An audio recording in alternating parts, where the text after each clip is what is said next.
Hello friends, welcome back. It's another episode of Big Dano Paints. That's normally what I say in my board game intros. But we're not doing a board game intro today, we're painting some toy soldiers. Or are we? I call the title of this episode of me streaming Faffing About. Because we are just faffing about at the moment. I've got 3 projects. This is a Viking bust from Young Miniatures that we're going to paint. Come and say hello, Mossy. Hi. Morning, Cragzog. Morning, Emily. Yeah, so this little guy, which we want to paint for the Queensland Model Hobby Expo, which is in 2 weeks' time. We've also got these chaps. This guy. And all of my 4 crew. So we may start painting the church, which is behind me right now. Hello, Ghost Raven. But what I'm most jazzed about at this point in time is a wonderful game called Kingdom Death. And so I'm actually going to assemble some Kingdom Death models for the moment. But who knows where the day will take us. It's just a wonderful time. I have so many incredible Kingdom Death models that I would like to paint. The Gambler's Chest came out with a whole collection of what they call narrative sculpts, which is not multi-part things. They're all single pose, but they're just fucking awesome models. Like, look at this chick. Raw! Did a bad job gluing that thing, didn't I? Anyway, I have I have so many little dickhead dudes standing here. Just many. This fucking chick, look at her. What a great haircut. She's a maniac with a hammer. So one of the things I love about these sculpts is some of these things are actually in the game. This is called a weaponsmith's hammer. And this is called the armorsmith's tongs. Yeah, look at the size of it. It's a fucking animal. Look at this guy. Oh! This is called a mighty bone axe. This is called a king's spear. And this is a white lion set of armor with a screaming antelope's armor helmet. So this is all stuff that you can get in the game, which is part of the reason why I love it. And then I think I showed this dude off the other day. Look at this fucking animal. Whoa! Indomitable Lord Ruin Titus. That's a sick model. Look at that. They released this version of figures called Indomitable figures, and the purpose of them is they add a new resource to the game that you get when you defeat the highest level of monster. These are all Indomitable resources. G'day Faro Roach, I'm doing well, mate. And so these what they're carrying are specific weapons. So you actually need to defeat the level 3. You then gain this weapon, the ability to make this weapon. So these are all specific weapons. This is called a Stampede Glaive, which is fucking sick. And these are called Gusk Knives. So yeah, these are a way for the game to, g'day Simon, add cool new equipment, gate it behind cool models, gate it behind defeating level 3s. Yeah. So anyway, the game, the Gambler's Chest came out in August last year, and it had like 100 models in it or something stupid, right? So I built and assembled all the monsters, and I did all the monsters. But then it's got fucking hundreds of narrative sculpts. It is Kingdom Death Pharaoh Roach indeed. So these are all narrative sculpts. And this isn't even all of them. In here is more narrative sculpts than other Kingdom Death sculpts that I have not yet assembled. So I have a lot of Kingdom Death models. And I've also got some of the pin-ups, which are like just the pretty lady models, which I eventually want to do cool paint jobs on. But anyway, as you can see, I've got a lot of Kingdom Death.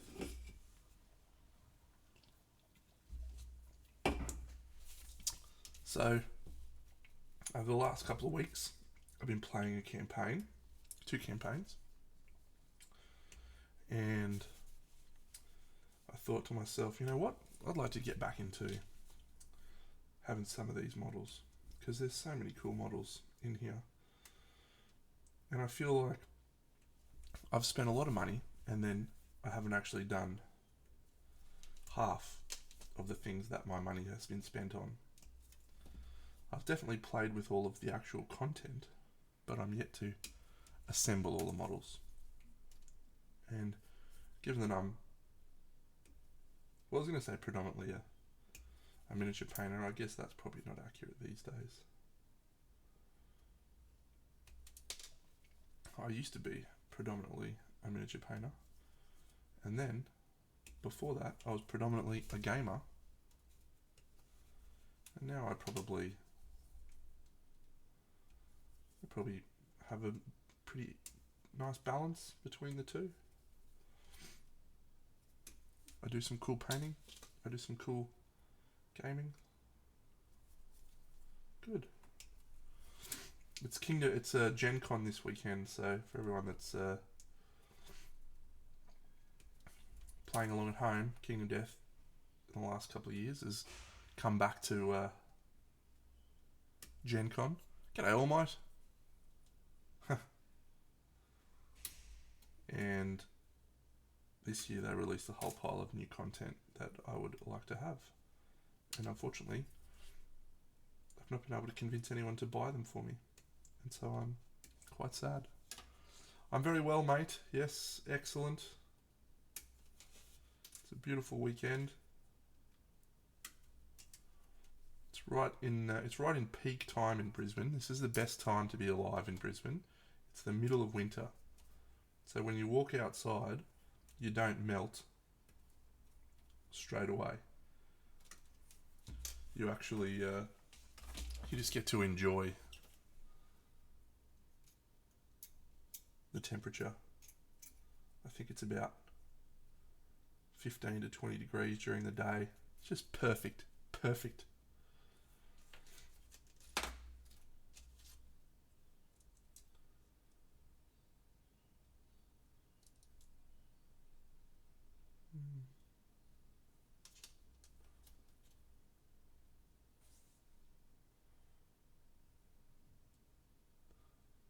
Yeah, how good is it?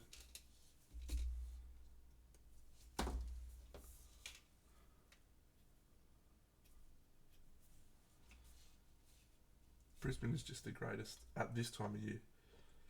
When summer rolls around, it's just unbearable sometimes. You do get used to it. You do get used to it, but it's fucking still punishing sometimes. Do you go on here, little man? No, this must be the skirt.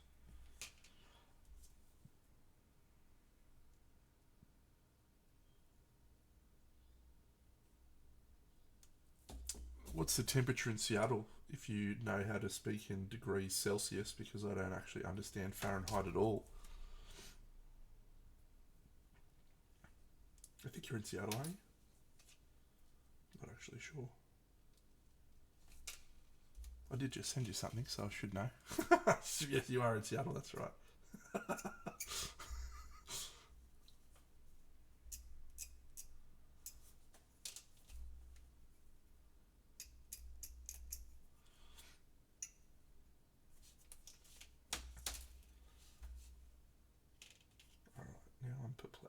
do you go in here? Like this. Surely you must.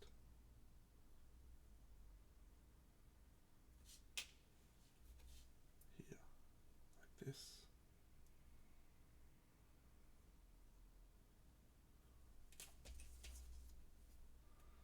Yeah, right. I think I understand the kilometres to miles ratio relatively well. And obviously feet and inches and centimetres is also relatively straightforward, but I am absolutely fucked if I can get the degrees of Celsius. Does my head in. Yeah, right. That's a cold day in Brisbane. This is a confusing fucking... Oh, maybe this needs to go in here. There it is.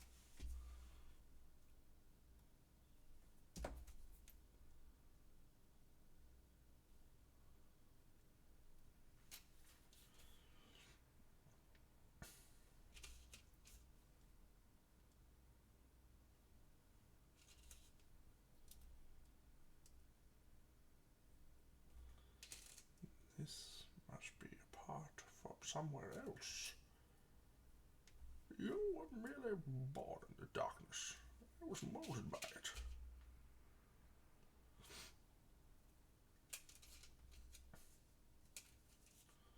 Okay, I feel like I'm missing some important components here. Did I get all of the pieces?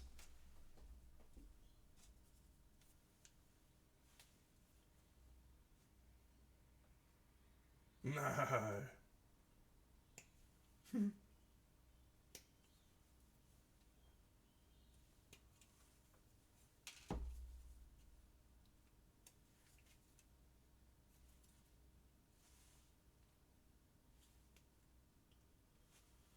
So yeah, Guilds Inn Reflections. Had a wonderful chat with Bucks last week. There is quite a few build guides on the internet, mate.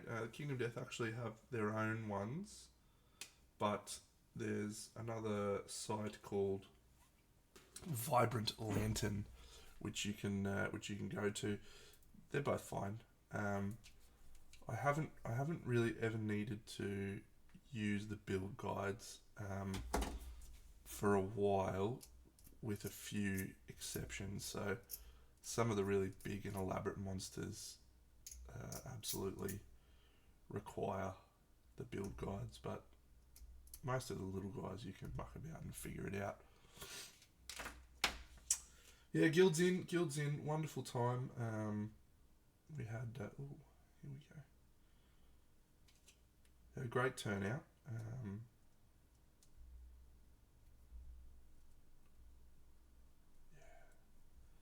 Something like 70 or 80 participants, 202 figures entered, which is awesome. And yeah, some great announcements. They're moving to a bigger venue next year, which is nice. Crazy how quickly things are escalating.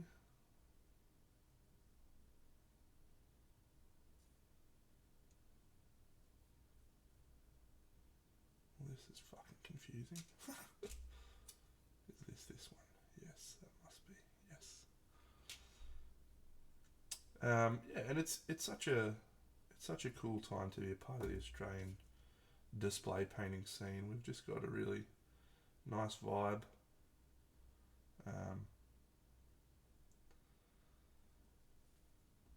Yeah, I'm not sure. Like, obviously, there's people who've contributed to that.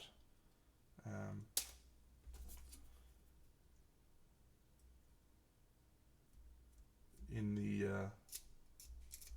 the way that people have come together, you know, the guilds themselves, not the Guilds Inn specifically, but the guilds. have done a really good job of bringing people together in a really positive way. And I think as a general rule, we have a really supportive and healthy scene to be a part of now. Yes, now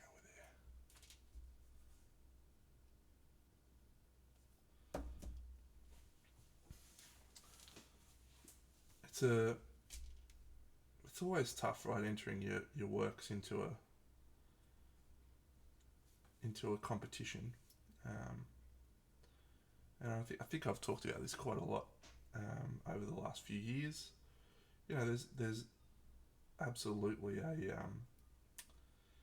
level of trepidation that comes alongside the entering of a figure and entering of stuff into a.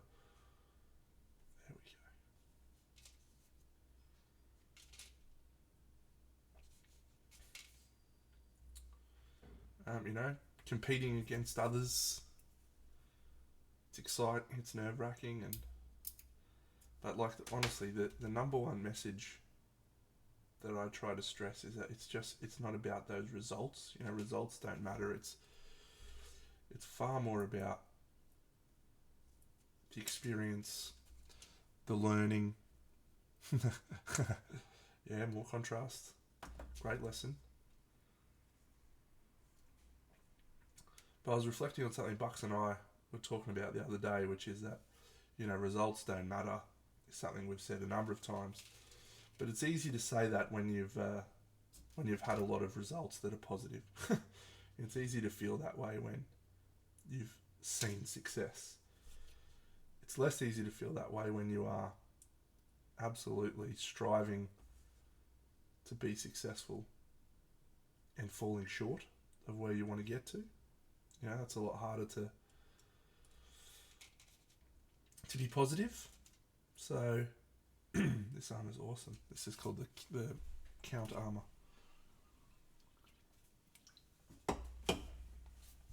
So how do you divorce yourself from those results not being what you'd hoped for?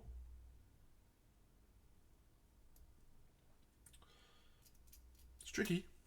It's tricky, right? I remember my own feelings of where does that fucking thing go?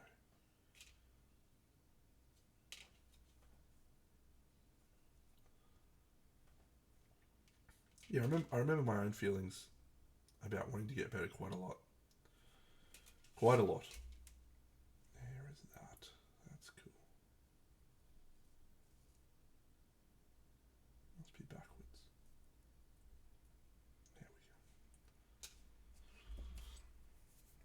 There we go. Ugh. Skinless flesh. Good luck. That's tricky.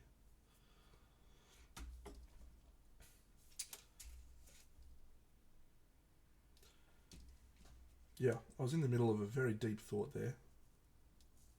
It's easy for me to feel positive about results because I've seen and had quite a lot of success. I'm sure that it's less easy for other people who haven't, that really want to get to that level of success.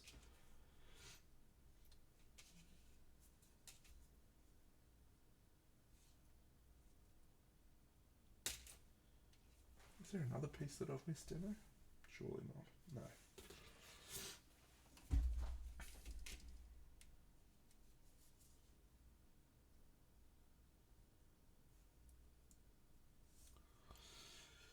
Wonderful observation, Craigsog. Indeed. Resilience is a skill that you can improve and learn on. I'd like to just reflect on a little experience that I had a few years ago at the War Machine World Team Championships. It was a wonderful time in my life. I'd travelled overseas with my friends. We travelled to the beautiful Cork in Ireland, and my team, consisting of all of my best friends at the time,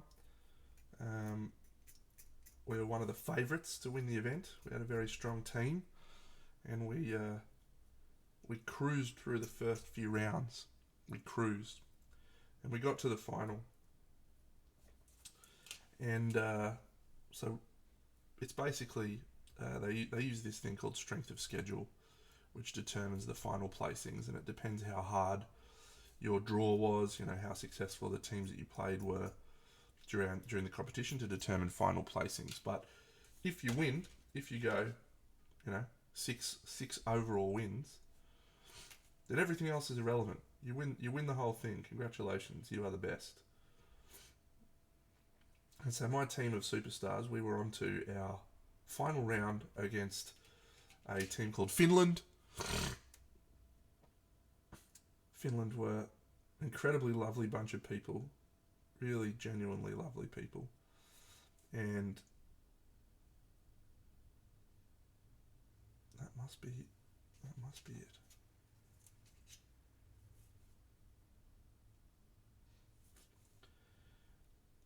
And the lovely Finnish team, we went through a ranking, like a process where you pick which player plays against who throughout the final round. And so we got into a position where we were pretty happy with our overall final matches. The team that they had, we felt matched up really well with ours. And anyway, to cut a long story short, we lost. And my team had 3 specific results where we had relatively strong statistical likelihood of winning a game. One of them we calculated at 97%, and one of them we calculated at 91%. It was a very math-based game, right? If you knew what you were doing, you could always go for assassination, which is purely statistical, right? You basically can count up how likely a assassination attempt is based on the dice rolls that you need. And so we got into a situation where we went for 2 assassination attempts that were extremely likely, and I'm sure you can guess right now that those assassination attempts were unsuccessful, 2 of them, and we lost in the final 2 games to 3. So had we had one of those very high statistical probabilities come through, I would have been a world champion in War Machine, and I would have got to celebrate that with my very best of friends. Instead,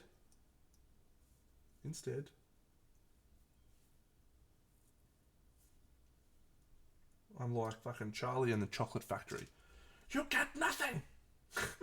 Nothing! We ended up finishing 4th, even though we were undefeated going into the final round, because the teams that we had played over the course of the weekend had not been as successful over the course of the weekend, mostly because as soon as you lose, you tend to just, let's go, fucking hit the pub and have a bit of fun. So we dropped down to 4th, and that was one of the most gut-wrenching experiences I can ever recall, probably the most in my life. My friends were around me in tears. I was the captain, so I made the decision to stay strong. And but I had to sit there and watch my friends break down all around me. And that was tough. That was really tough. What did I learn from that, and why am I talking about this? Winning and losing is actually not the only thing that matters, friends. When I look back on those memories, although there's still a little twinge of regret and the question of what could I do differently, what could I have done better,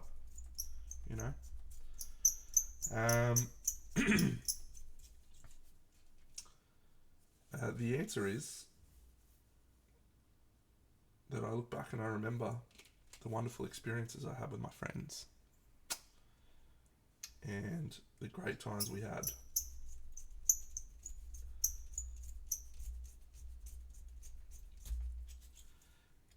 And so losing in a horrific and very unlucky fashion, ended up being something that helped shape my life in a very positive way.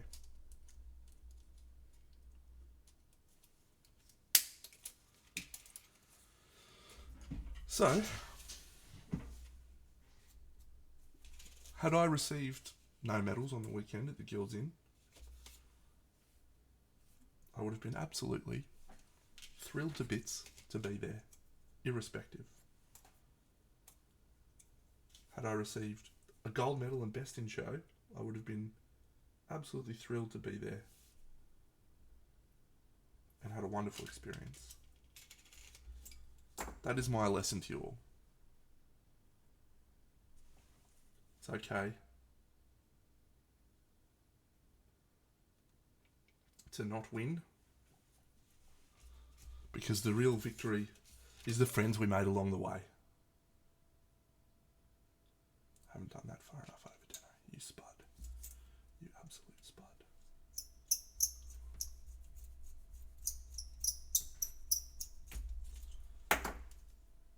And again, easy for me to say that. Very easy for me to say that.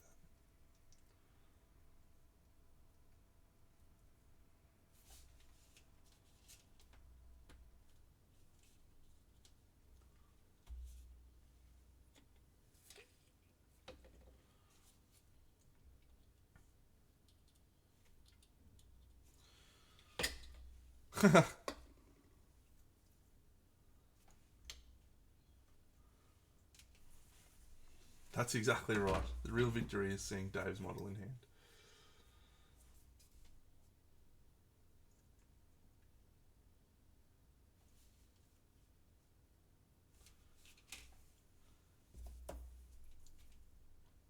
I will just reflect and say that it took some time to get to that point where I feel the way that I feel now. I was absolutely shattered after it happened for a long time, and it also probably was the death of War Machine for me and for a couple of other people. You know, we never really played it after that much. We had we had some really tough times over that period.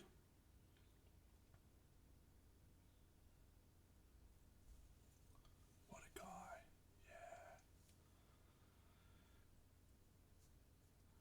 Yeah. So I mean, three of us never went back and played Warhammer at War Machine again. One of us went back 4 years later and won the whole thing and dedicated the victory to us that lost. And look, there's a lot of things that when I look back on that, you know, I think really positively of. Australia actually went back and won the following year.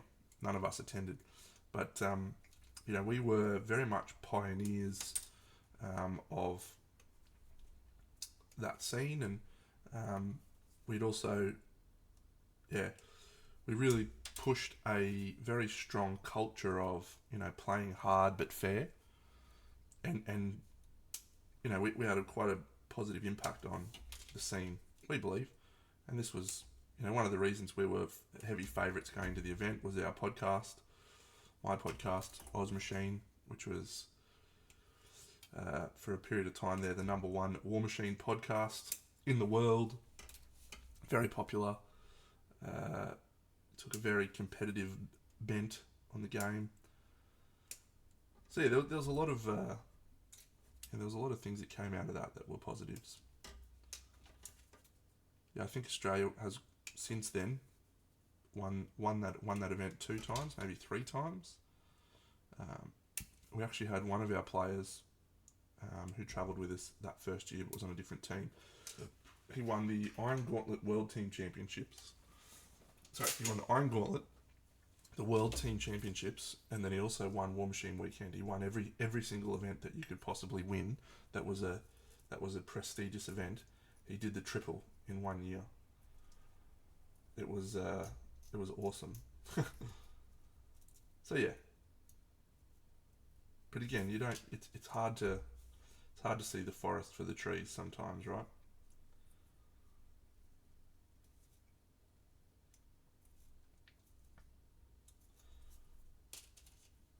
I don't know.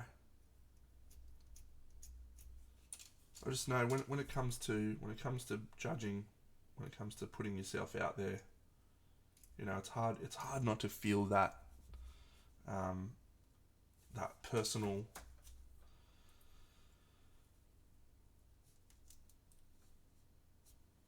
What the fuck did this go? Oh, like this.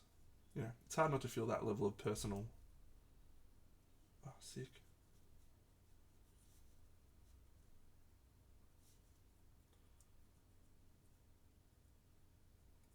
What's the word I'm looking for? It's hard not to feel personally attacked. Sort of.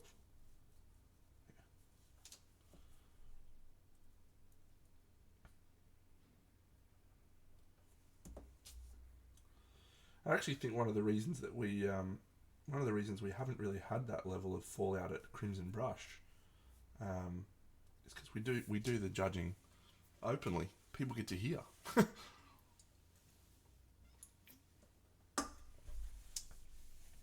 They get to hear why or why not they didn't receive a medal, what people liked about it, what people didn't like about it, and it's also, in a way, and one of the things I've said to people as they're preparing for judging, you know, remember we're filming this, and the people whose models are there will be listening, potentially. So we need to be respectful of the effort, whilst also acknowledging what's good and bad.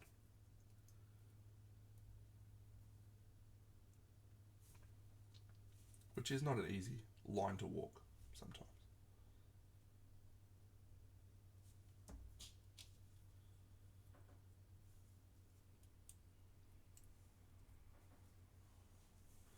Yeah.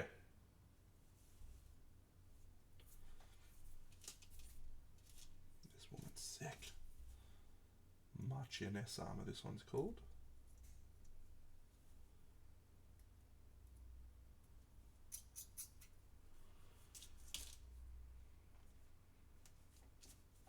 I didn't. There was no real fallout, I guess, from Guilds Inn.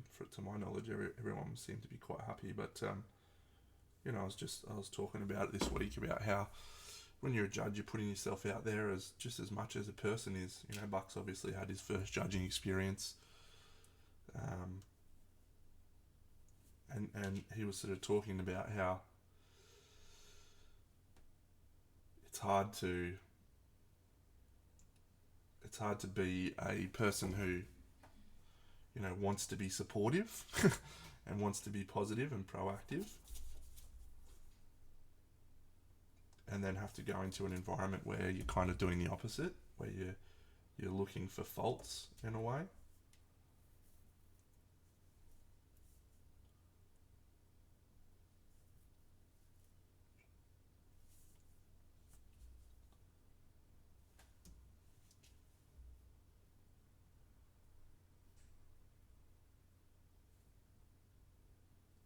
Not in a way, you are literally looking for faults.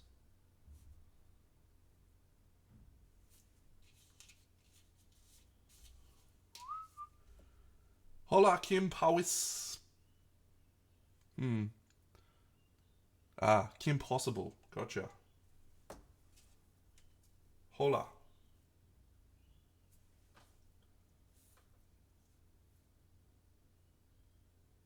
What is supposed to go there, Deno? I might miss something here. Is there a piece missing that you have not clipped off? No. I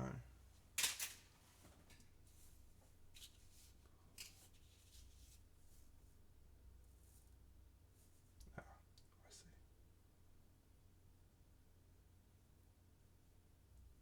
There it is.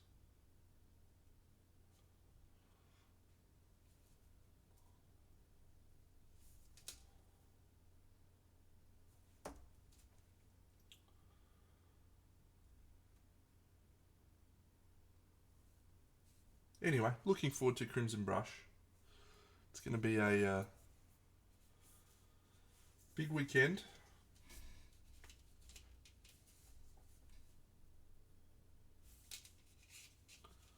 The biggest one yet, we hope.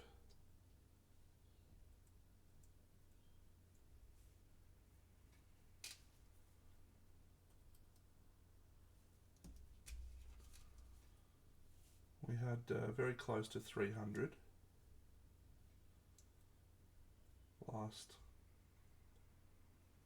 last year,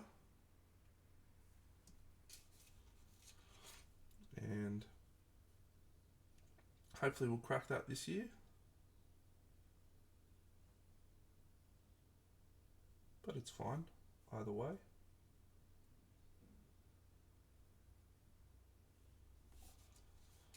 That's a sick model. That is a sick model. She's holding her sword like this, by the way. Doing this thing. Awesome.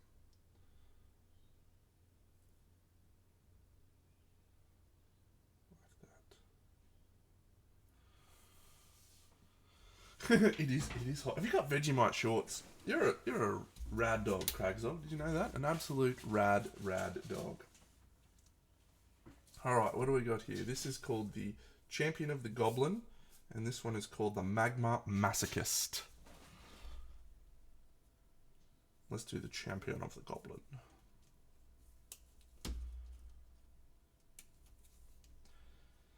Now we got some grand, ambitious plans for Crimson this year. Well, I do. When I say we, it's mostly me and Benny. Everyone else just helps out on the weekend. Benny and I do all the legwork in the lead up, which is okay. It is appreciated, the work that happens on the weekend, just as much as I appreciate the work that Benny puts in the lead up. But yeah, we want to have a really big, exciting experience for everyone this year. No international painter. That is judging anyway.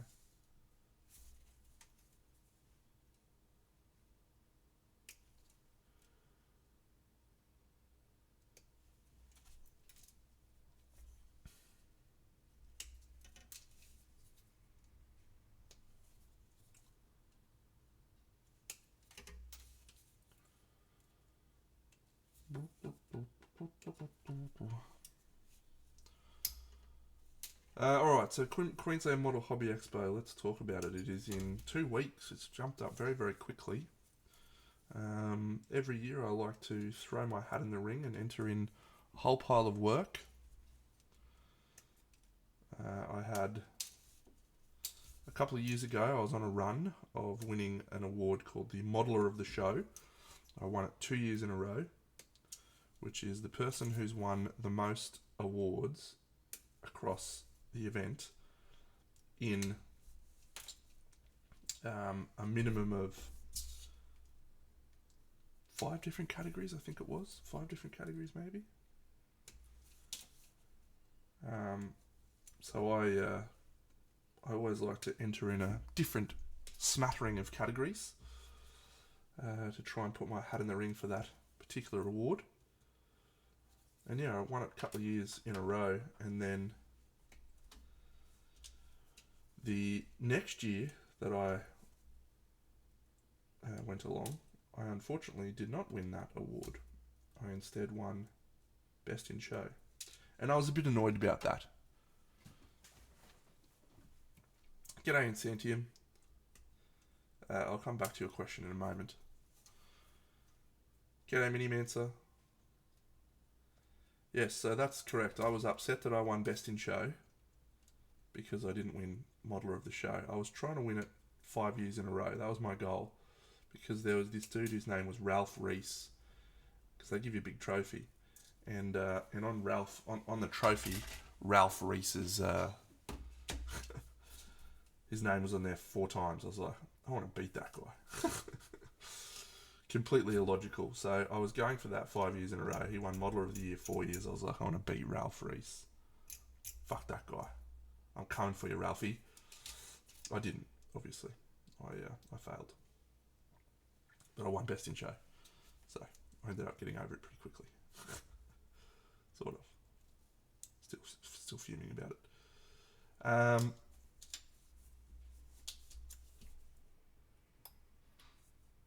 And then the next couple of years, I won People's Choice and some other things. So it's a fun little event.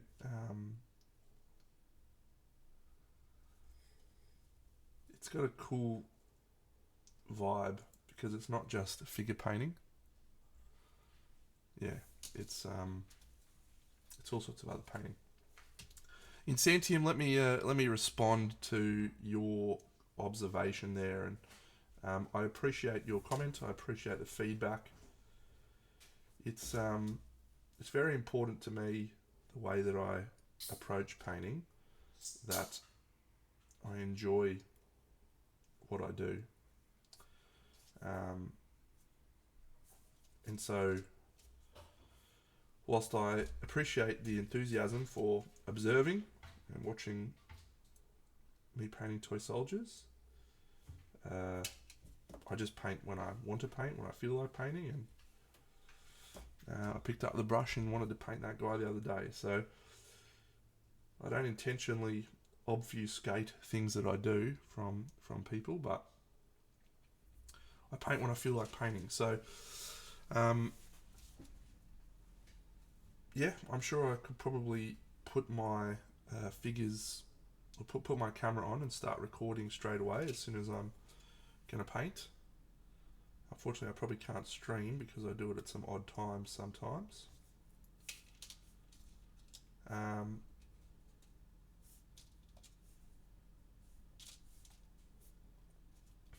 Just like this.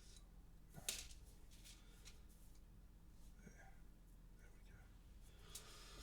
There we go.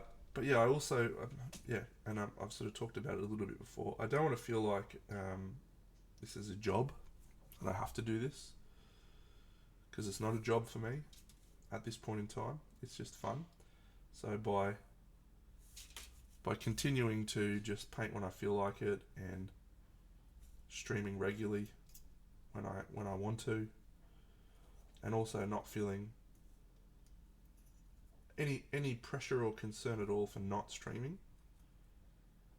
You know, my missus the other day was like, "Oh, why aren't you streaming?" For a couple of weeks, I was a bit sick a couple of weeks, and I was like, "No, I just don't feel like it."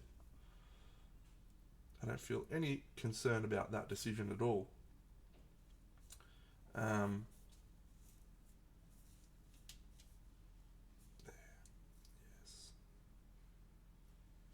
So yeah, it's just important to me that I enjoy this experience and what I'm doing.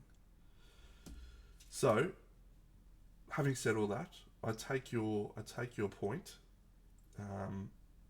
that there are things people would love to see me do, and so if there is a point in the future where I'm like, yes, I'm going to get into a Patreon or something situation, is that the right piece for their demo? I think so.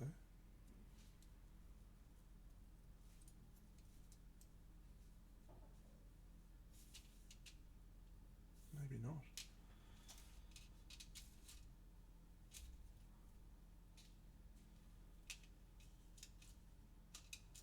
I lost my train of thought because I just added glue somewhere where I shouldn't have. What goes there?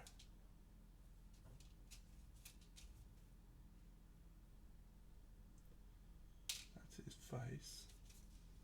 Surely it's got to be that, right?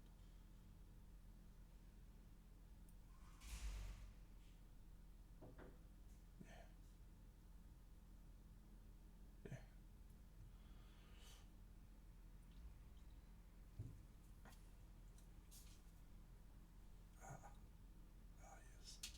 Good. Yeah.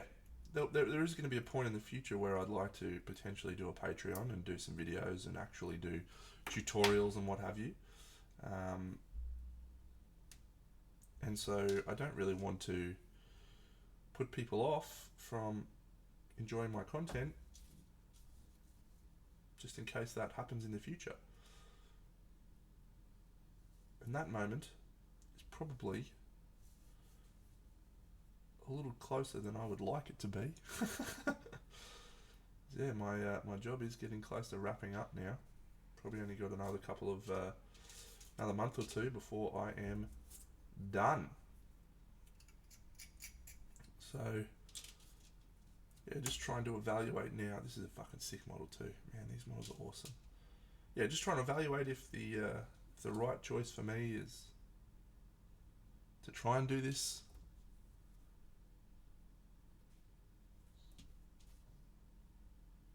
for realsies, do it properly, as it were.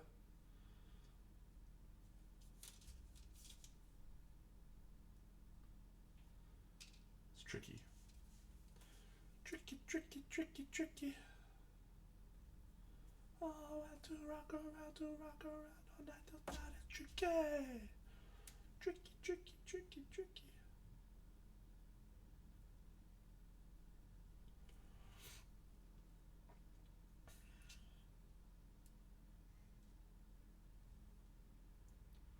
The Magma Masochist. So this guy in the game is based on one of the monsters you fight, who's called the Dragon King. And the Dragon King has a number of... There's quite a few cool little Easter eggs for the Dragon King. The Dragon King has a throne, and you have to walk up the steps to get to his throne. And this guy has steps on his base. So that's a cool little Easter egg. And then the Dragon King has horns, exactly like this guy. So this guy is emulating the Dragon King. That's his whole arc, as it were. Which is awesome. The game has so many cool little Easter eggs like that when you know... Or the models have so many cool Easter eggs when you know what's happening with them. Played the game. This is called a blast sword. And this is called a blast shield. And those are both pieces of gear that you can build from the Dragon Armory. Which again, is cool.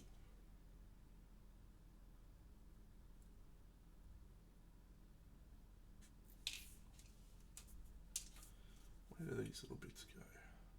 I wonder.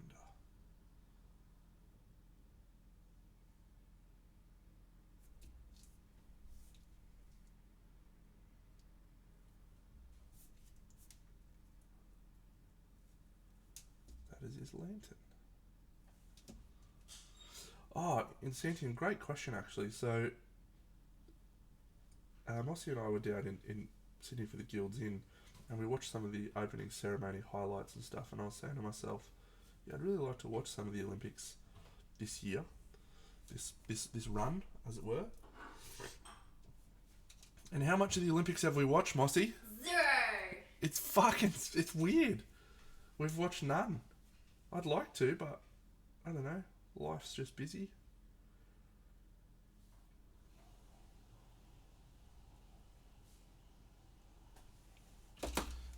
Australia's doing well though. I think I've seen some updates. We're doing quite well. We've won quite a number of medals, I think. And I feel like there was a narrative going around in the media that Americans were fuming because we were beating them in the medal tally. Is that true? Any Americans? Were you fuming because Australia was kicking the shit out of you in the medals? Just remember, it's not me, so don't be cranky at me. Well, I did see that. I did actually see that highlights pop up on my stream. Yeah, the Aussie women's rugby sevens team is absolute stacked with superstars. So for them to lose not just the semi-final to get into the gold versus silver, but to then lose the bronze playoff after the siren went was just outrageous. So yeah, no, that's good. I'm glad you don't hold it against me, friends.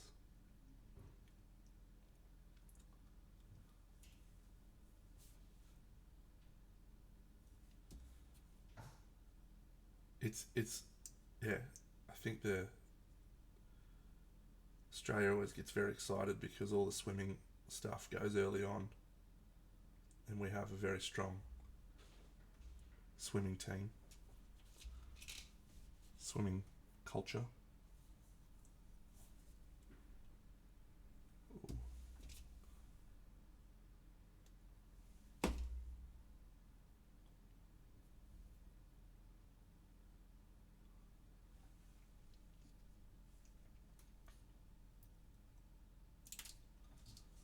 But yeah, we don't tend to compete all that much in, well, anything else really. Come on, Dano. Fuck, pick it up, you fuckwit.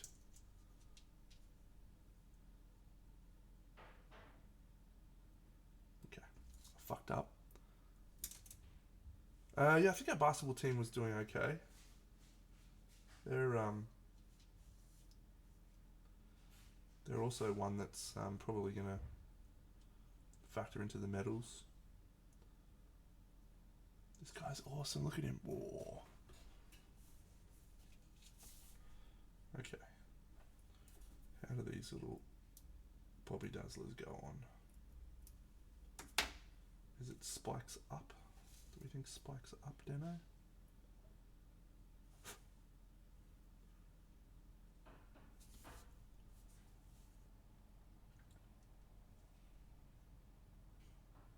Yeah. Spikes up. I just dropped it on the ground. No, Dano. Why did you do this? I have grey tiles, friends. I have grey tiles. It's a tragedy whenever I drop something. Oh, shit. Oh, Dano. Why did you do this? Oh, there's an arm. Oh, did I just get it? No. Why is there an arm down there?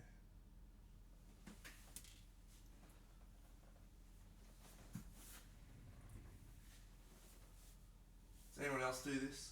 I used to have carpet. It's better than when I had carpet. The grey carpet, I could never see a fucking thing.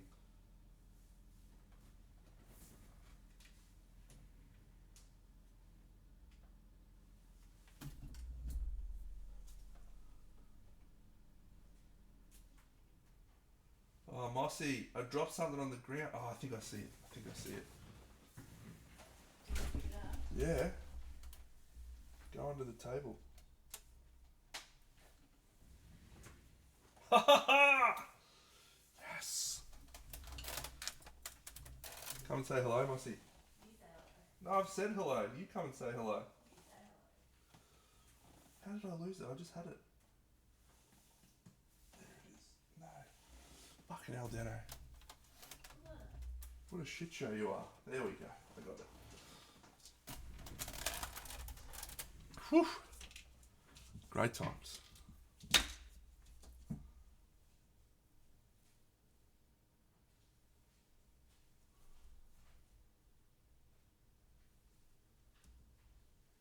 Oh, maybe this is like a... What is that? Is that double spikes? No.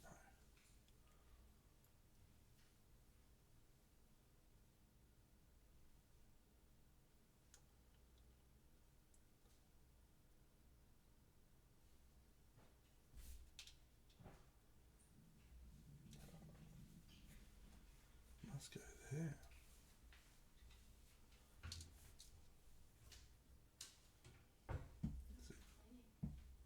What'd you say? You're doing some cleaning? Why? My house is immaculate, Mossy.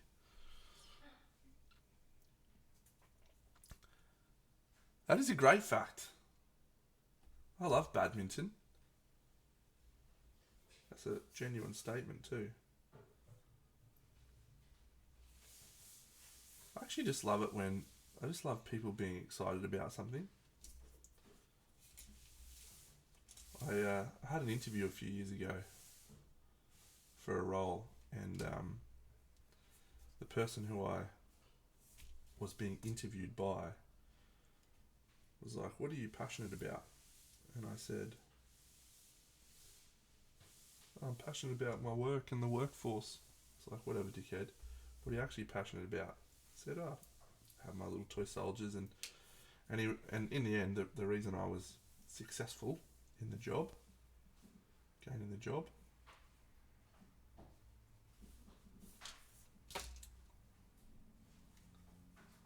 there must be, was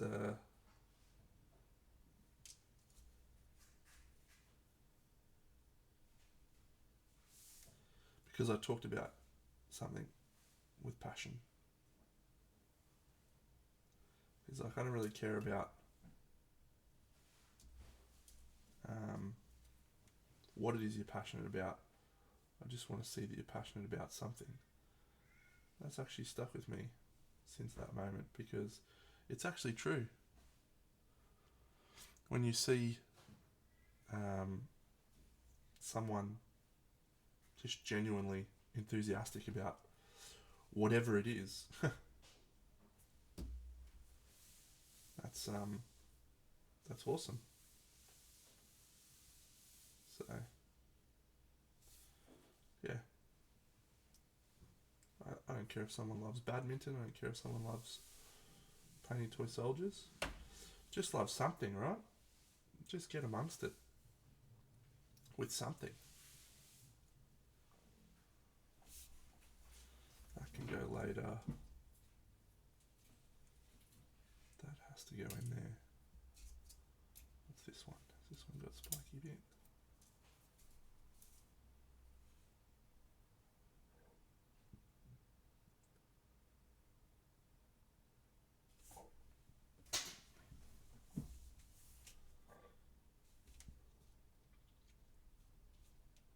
Is that down or up? Don't know.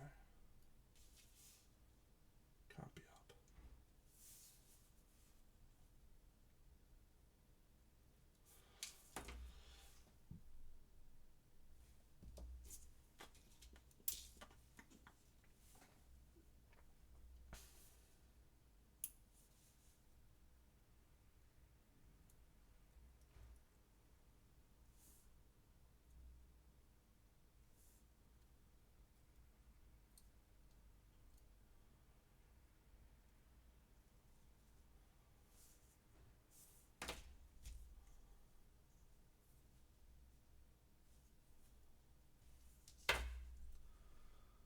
Alright, what a sick guy.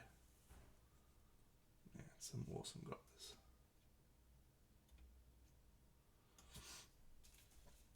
Alright, don't need that, don't need that. This one's sword should be able to get glued now.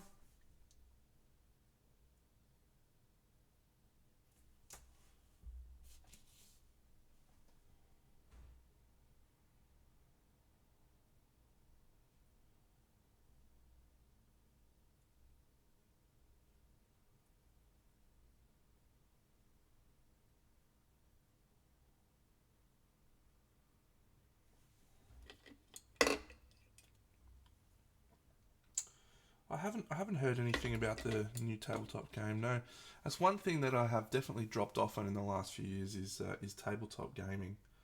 I used to obviously play Guild Ball, War Machine, all of these games. Wonderful experiences doing so. I've really moved a lot more over to board games now. My very close circle of gaming friends is much more board game focused than board games. But I went through that Marvel Crisis Protocol rampage where I painted, I don't know, 120 Marvel Crisis Protocol models in about 2 weeks. Wasn't 2 weeks, but it fucking was a short amount of time.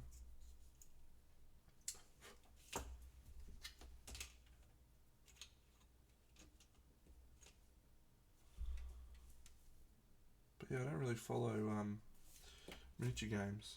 People were trying to get me into Shatterpoint for quite a while. Looked good. Don't really get into the Star Wars board gaming side of things much.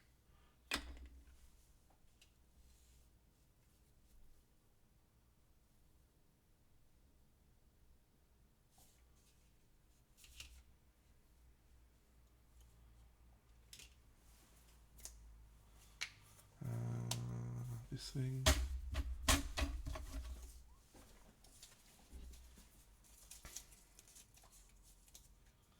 That's nice.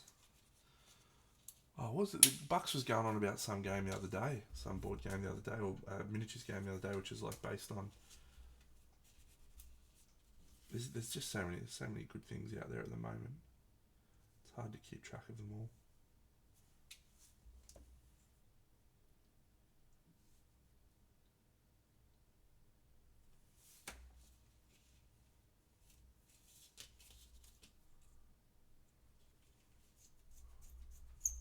Cool. I will make a note of that and have a look.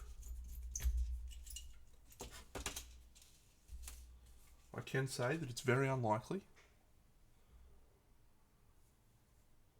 Big Dano will throw his hat into the ring of another thing. But you never know.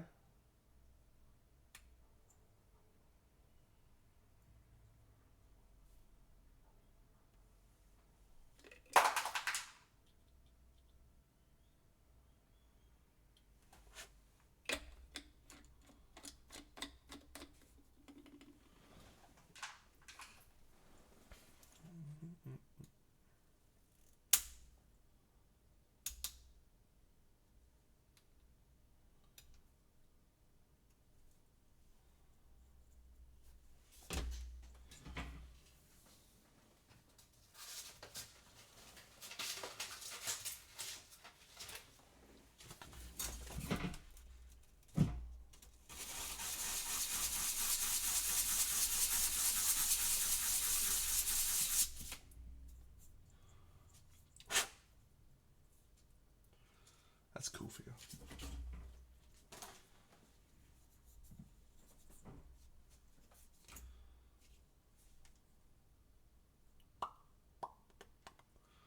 Different scales though. I got so many figures up there, it's sick.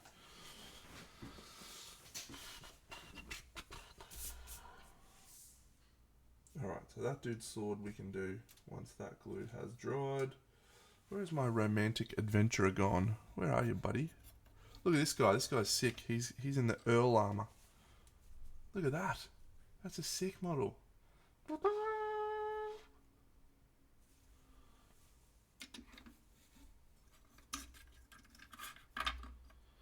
at this one. It's either He-Man. I have the power. Or Thundercats. Thunder. Thunder. Thundercats. Oh. Great.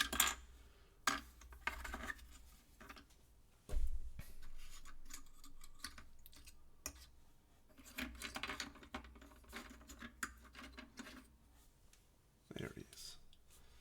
Alright, let's see what model's next cab on the rank. Do we want to do... What's the time? 9:30, cool. Do we want to do this guy, which is another Dragon King themed model called the Magma Masochist? What was that guy called? Champion of the Goblin. Let's do it.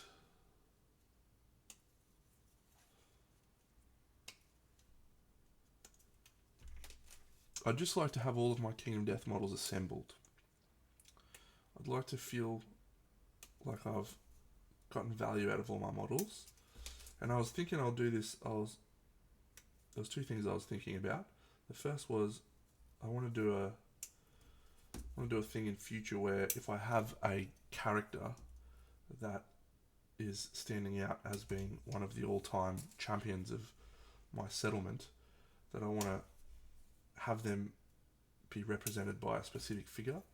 So one figure that represents one model or one character in the game, and have that be immortalized, write that on their base, paint it up, and that that just be like that person forevermore, and then I'll never use that model again. So that way, whenever I see these cool dudes, I like remember, that was awesome. Remember when that guy did that? So I'd like to do that, I think. I've got plenty more campaigns of Kingdom Death coming in the future as the new content releases. There's another 13 expansions to come, plus campaigns of death. So plenty more games to be played. So I'll have plenty more campaigns. It'd just be cool to be like, yeah, I'm going to use that guy, and that guy's going to be so-and-so forever. And they get enshrined in the Hall of Fame.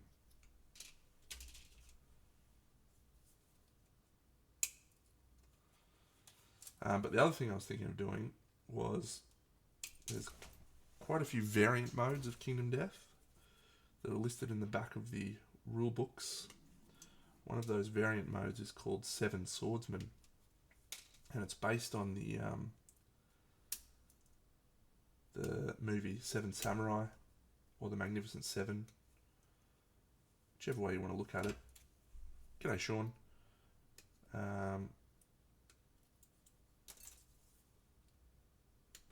So the whole premise of the settlement in a game where you normally have a settlement of, many people, you get 7, and that's it. You don't get any more than 7. Can't have any more children. Can't do anything. And I'm very good at the game. In the last campaign, I lost 19 people, and I'm very good at the game. So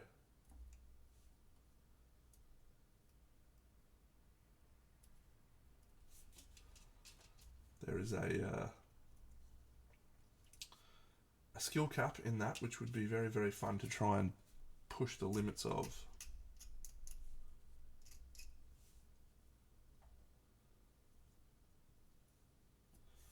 Alright, how many more have I got? I've got a few more. So, do I want to start painting my bust? Do I want to... maybe I'll go paint some more of that dude. Yeah, this will be the last little dude I assemble. Then we're going to paint some of our little Paladin guy.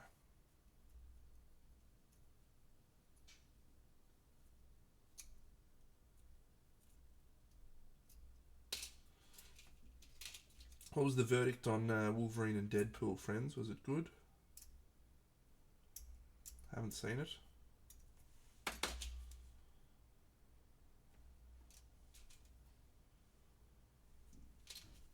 This piece? Yes.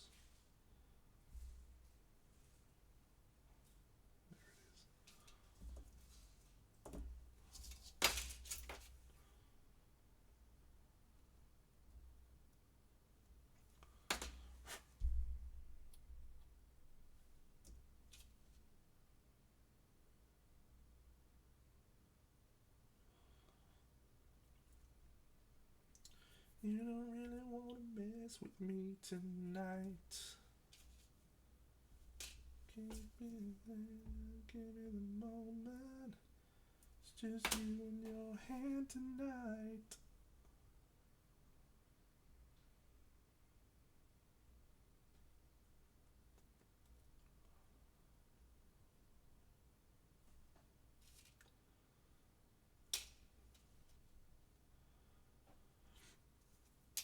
Oh, Dano, come on, mate, get it together. What are you doing? This guy got wings. Shit.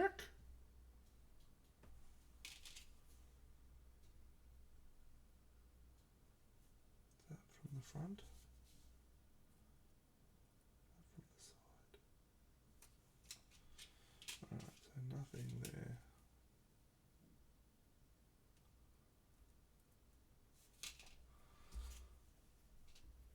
Yeah, I know, I'm having a shocker. These are fucking small models and I have fucking big hands. And you're a sexy man. What? You need to relax, woman.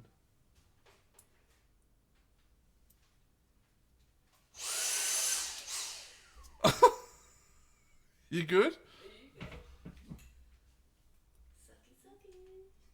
Sucky. Don't do it near here, you'll get my model bits in there. You're a pest. You are a pest. You can't be trusted.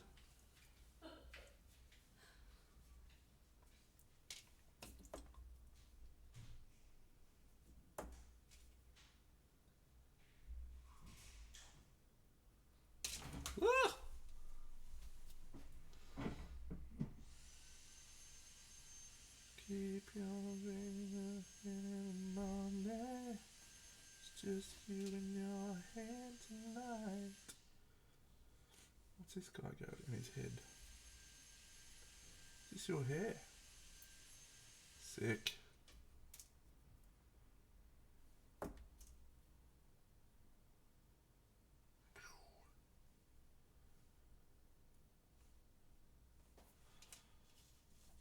Alright. What about these little fucking bits? They do some dumb shit with Kingdom. Like, why do they need to split an arm in half? You know? Why do you need to do that, you fuckers? Like, just stop being fucking ridiculous. Nobody needs a split arm. You don't need to have a fucking arm in two pieces. It's just an arm. You know what I'm saying? How fucking rageous it is.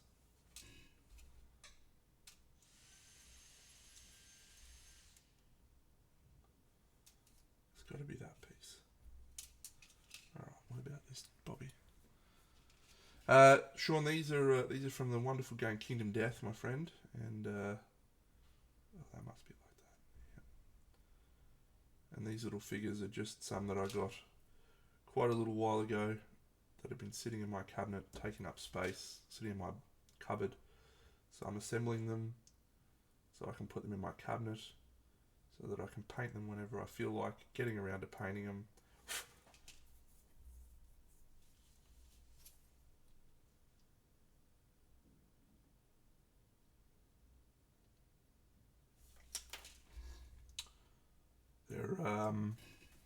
There's lots of them.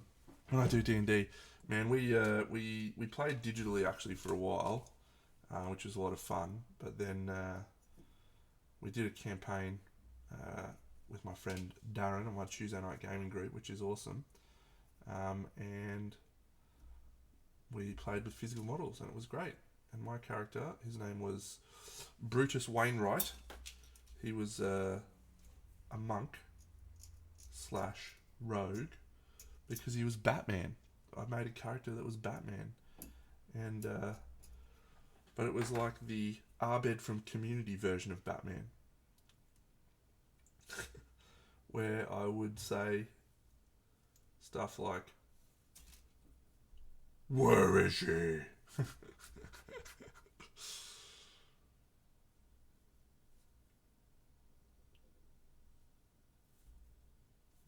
Very good times that was. Very, very good times indeed. D&D is absolutely cursed though, right? Like we had a period of time there where we were having 5 people at games for months. And then we started playing D&D. And I don't think we've had fucking 5 people since. Yes, excellent.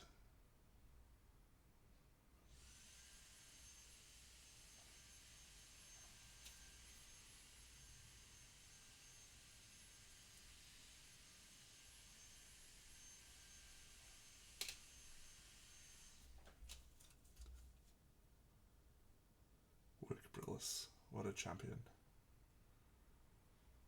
He did a movie not long ago which was tragically bad. I can't remember what it was called, but it was on Netflix and it was just awful. Like, I like just about anything, and even I couldn't stomach it. There it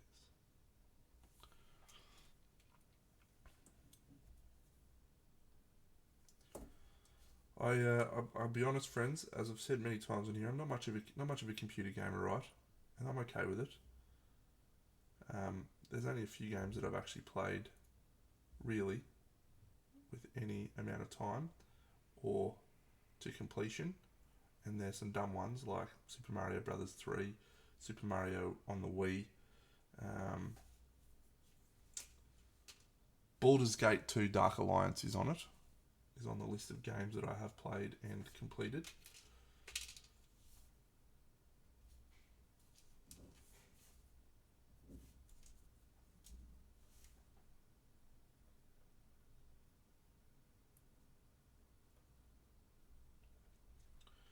And I did play quite a lot of Baldur's Gate 3, but I never really got into it as much. I'd love to. I'd love to appreciate the games as much as my wonderful Tuesday night friends do. They love talking about cool new games and stuff. They love it, absolutely froth it. But no, just never been able to concentrate on it. Particularly when I was playing Hogwarts Legacy the other week, however long ago that was, like 6 months or something ridiculous. And I just kept saying to my friends, yeah, it's cool, but there's just too much fucking story. Just let me roll around and do shit.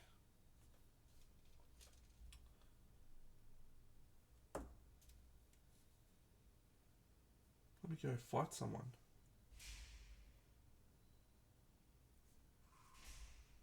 Apparently cutscenes and stories is just what all games are now. Which again, is fine. Nothing wrong with that.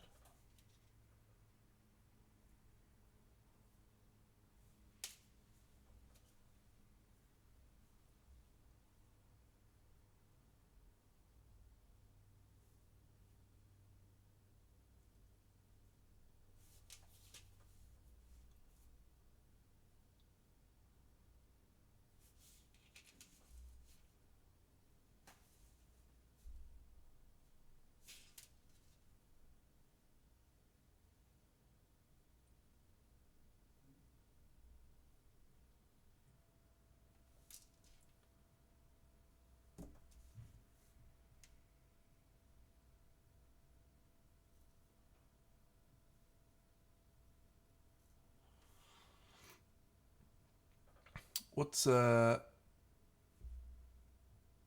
exactly, Sean. What's Hell's painting contest?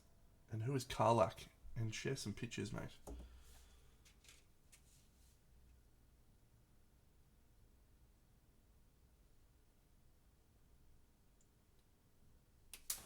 Come on, Dano.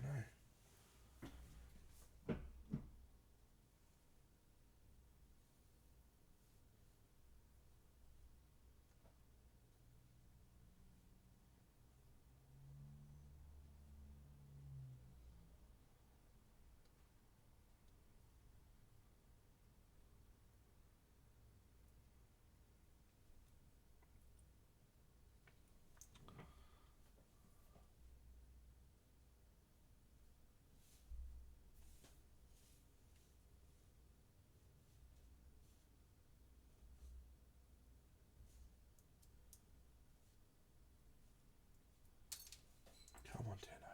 Fuck me. Right, which way does this go? Surely it must go up, right?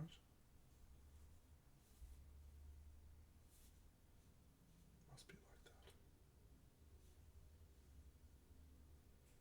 Can't be down. Down doesn't make any sense.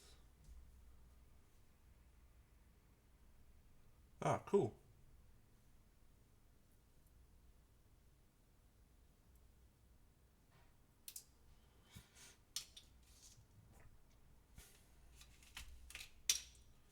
Alright, let's super glue onto the base.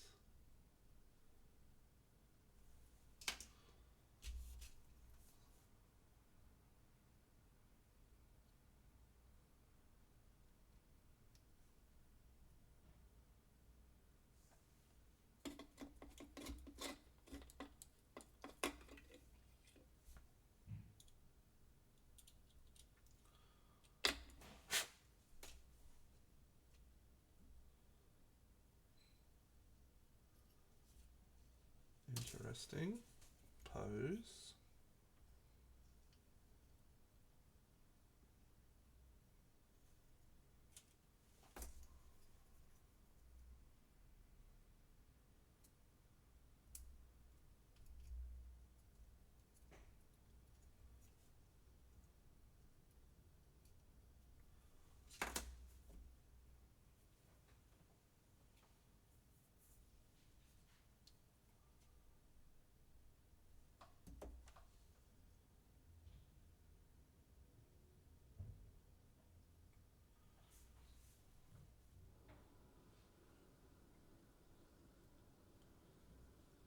She is very, very aggressively pointing.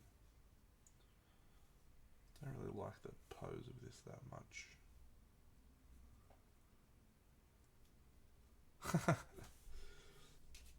You're trying to turn into Dave Colwell, mate.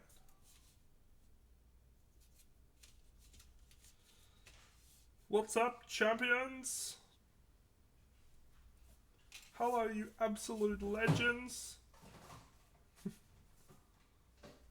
On you, Dave.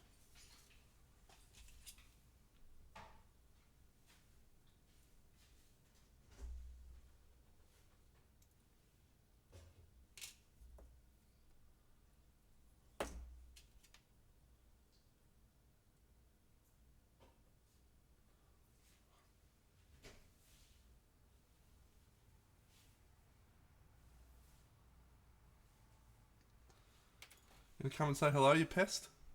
No. Why would you do that, hey? Why are you putting a thong on the screen? What? What are you... Say hello. That's absolutely ridiculous, Mossy. You are an absolute pest. Oh, that's cool. That's actually a cool pose with that side out like that. That's sick. All right. Well, I'm gonna put that tilted up because it doesn't make any sense for me otherwise.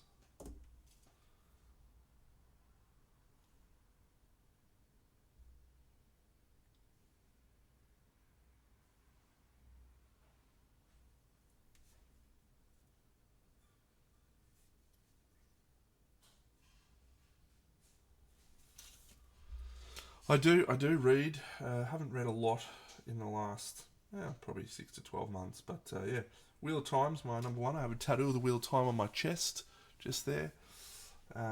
Dresden Files is some of my favourite books of the last few years. When is the next one coming out, actually? We must be getting close. I'm going to Google that right now. Dresden Files next book.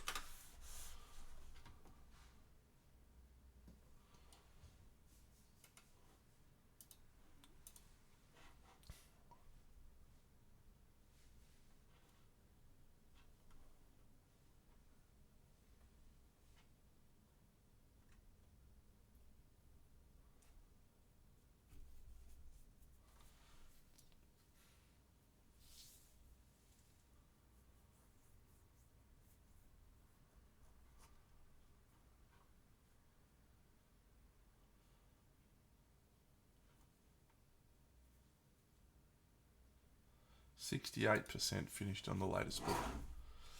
Dresden Files, my man. Another one of my special topics of interest that I could talk about for fucking years.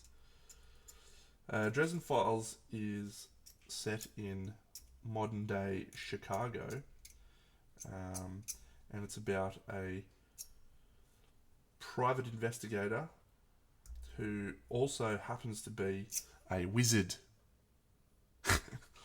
And so he uses wizardry to help him solve cases, and it starts off kind of like most book series that I guess are just intended. So Jim Butcher's a really fascinating guy. Like he teaches writing and he does all sorts of writing stuff, and he got challenged once to write a book about. He said, I could write a book series on anything, any two topics. Give me any two topics, and I'll write a book series about it. And so his class said, we would like you to write a book series on Pokemon and the Lost Roman Legion. And so he wrote a whole series about it. It's called the Codex Alera, and it's fucking awesome. There's 6 books in it. It's the fucking best. Anyway, so the Dresden Files starts off, I think it was one of his very early books that he published very early on. Maybe even his first book that he published. And it's it's just about this wizard, and it starts off quite small stakes. You know, it's just like a little guy trying to solve people's cases and stuff. But as the series progresses, the stakes get more and more intense, and he's he finds himself. Oh, calm down. Yeah, and he finds himself embroiled in earth-shattering, world-shattering stuff. But Jim Butcher he does just a fantastic job of creating this world that exists. You know how Harry Potter was like fucking awesome because everyone was like, yeah, that actually could be real. Maybe that is actually happening. What the fuck? Well, Dresden Files is exactly the same in that same way where you're just like, I wonder if that is actually happening for reals. And it's awesome. It's absolutely awesome.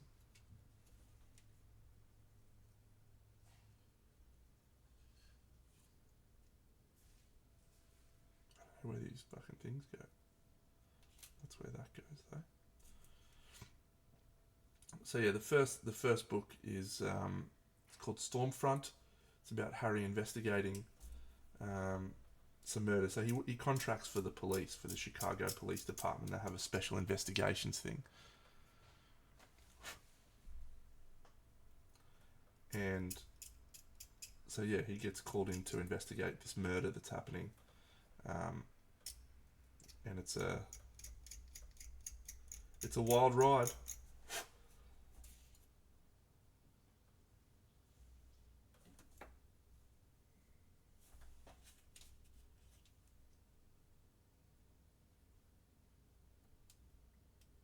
What was this chick called? Magma Masochist. I gotta look it up. Yeah, well, the police actually think he's a fraud, right? But they keep contracting with him because he's got like a 90% success rate or something like that. So the person who's in charge of special investigations at the commencement of the series is one of his friends who believes that he's a wizard, but sort of is also like, I don't really trust you, guy. They're not really friends at the time. But she wanted to be successful in special investigations, so she's like, well, this is weird shit. I'll ask a weird shit expert to come and contract with us. And so he gets called in. They do successful cases, and he keeps getting it. But yeah, it's very, very clever. Very, very clever. They're down the bottom. Cool.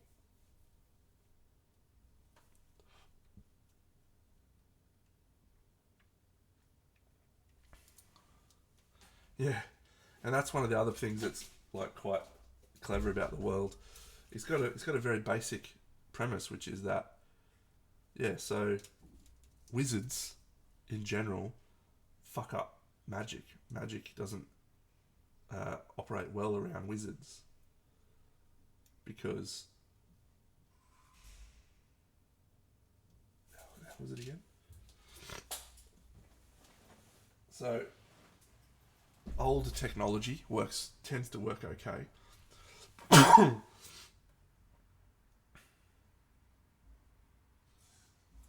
How's this for a fun feature that just popped up 1 year ago? Oh. Oh, that's good. Now, this is a picture I had from 1 year ago. The boys. Guilds in last year. Yeah, great stuff. Great stuff. Dresden Files, 10 out of 10.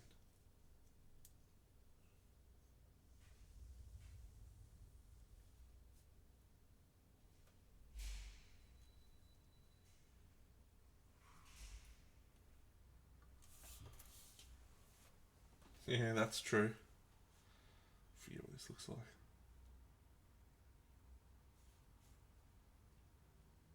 Yep. Super glue it, don't I? Boop.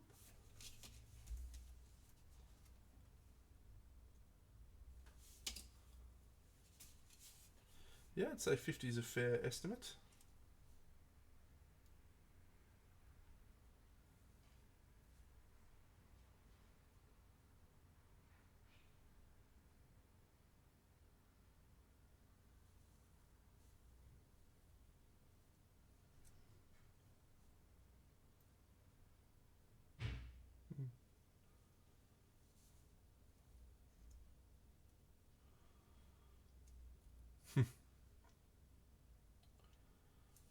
have to ask him actually. I know he paints a lot, obviously, but I don't know. I think he's about 6 hours a day. I think he said to me on the weekend he was about 6 hours a day, which is a lot.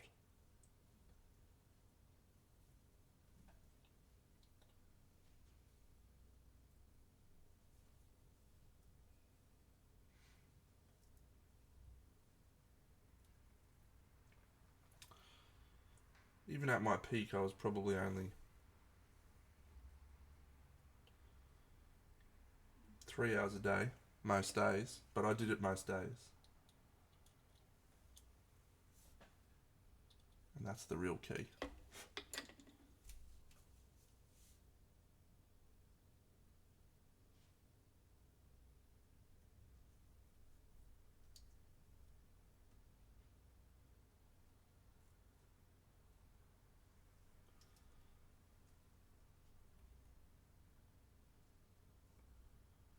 Well, I don't really understand this sculpt. Don't really understand it at all.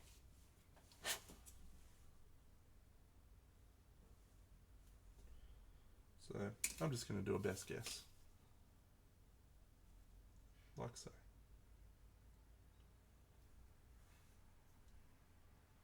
Actually not bad, Dano.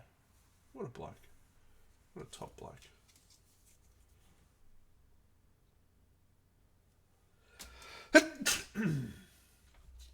Yeah, even my peak I was nowhere near. How many hours?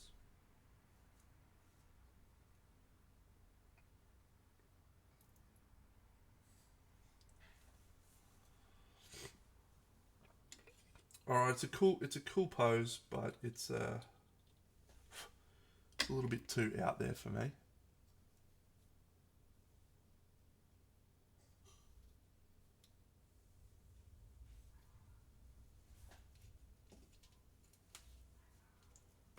The balance isn't right.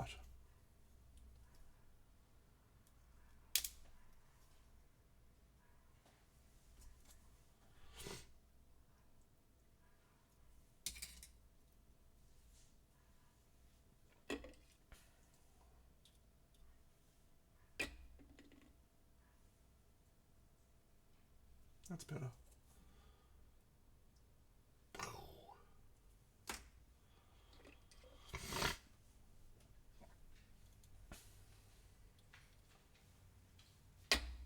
There's a wonderful lesson in that, friends, and it is as simple as this.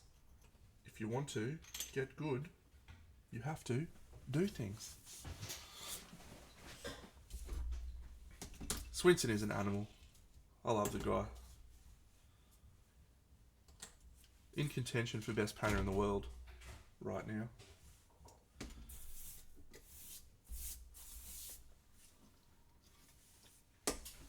And it's cool that that's the case, you know, because for a long period of time, and I say this with the fullest respect, America was not even in contention when it came to best painters in the world.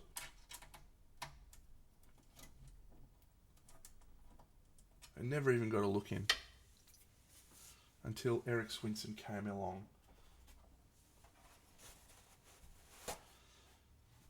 Yeah, maybe that's not a fair perspective.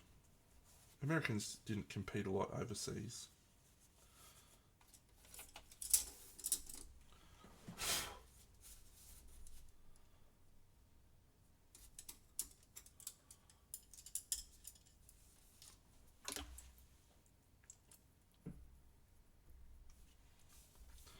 Alright, let's have a little zoom in on this chap.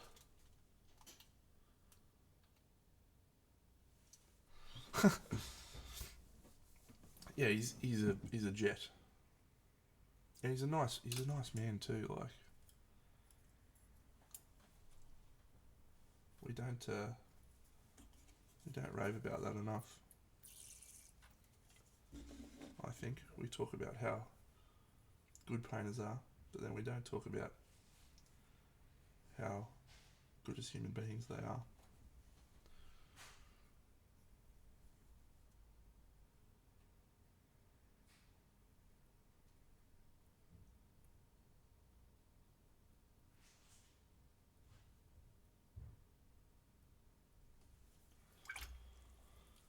Thanks, buddy. Talk soon. Appreciate you stopping in.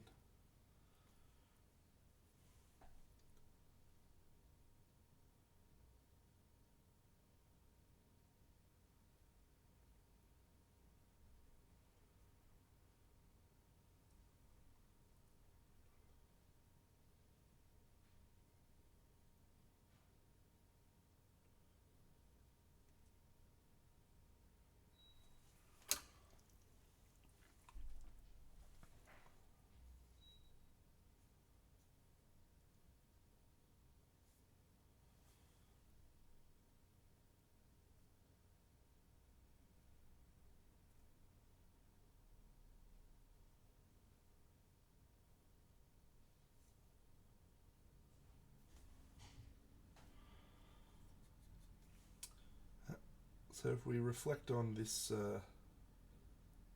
this scene, this guy's standing underneath the floating chick, slightly to the right. So that's one of the reasons why we can see some of these green reflections. This is all work in progress. What's the way to describe this? You know, particularly for a big diorama, you don't work on one thing until it's finished. Well, I don't work on one thing till it's finished. You work on bits at a time, harmonizing, combining, ensuring everything's working, coming back, reviewing.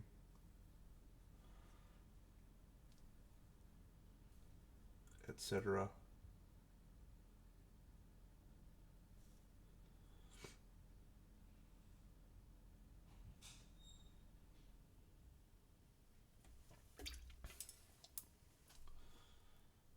Alright, this little shield's a bit interesting, isn't it? Or this little... Oh, we've got his shield. Maybe we'll do his shield.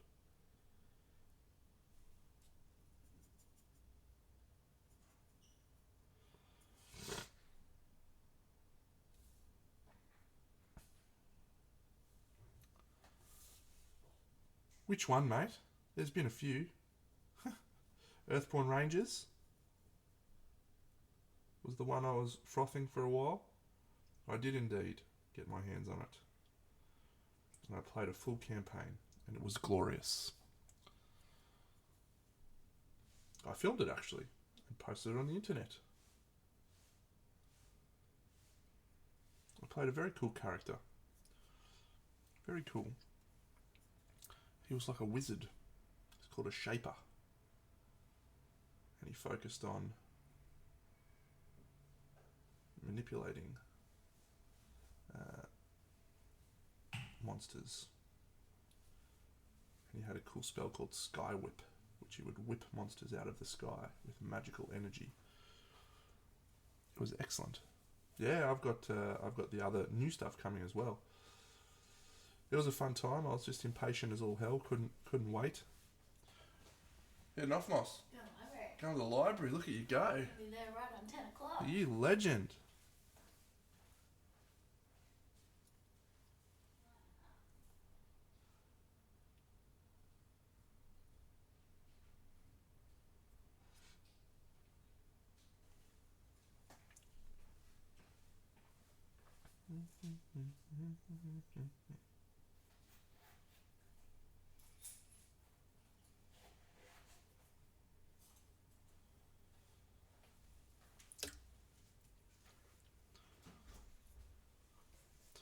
Alright, we can probably do the shield actually. I've got the shield here.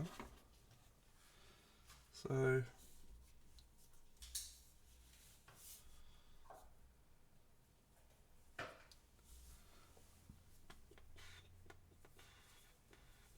do we want to do metallic shield? Probably not. See you, Mossy. Let's do this. See you soon. Yeah, I think we'll just do this bit as metal. So we'll make this the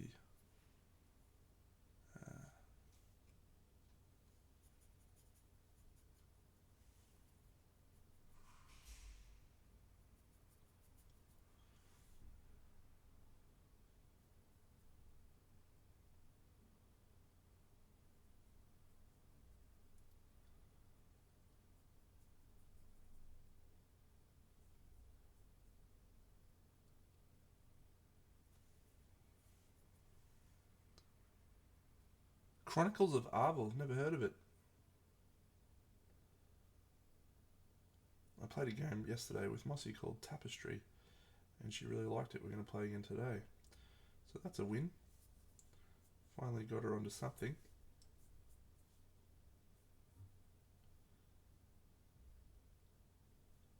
Slowly but surely. Oh, you can see the layer lines there, even though this is a cast. Look at that. Fascinating.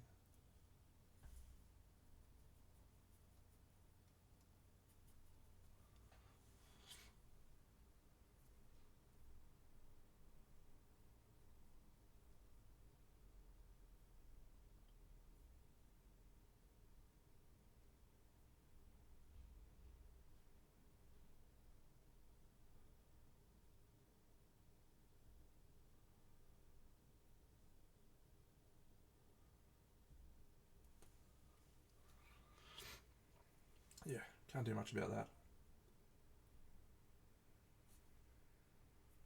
But it's okay. We'll just do some cool freehand and no one will even notice it. And probably the layer lines are that small that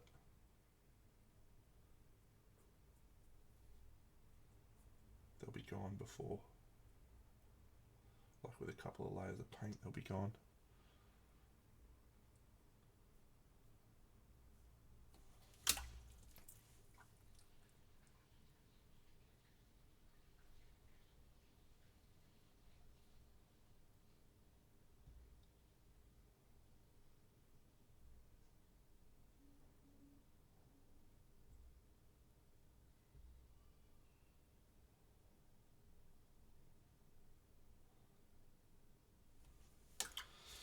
Don't showcase a lot of wet in wet on the channel, do I?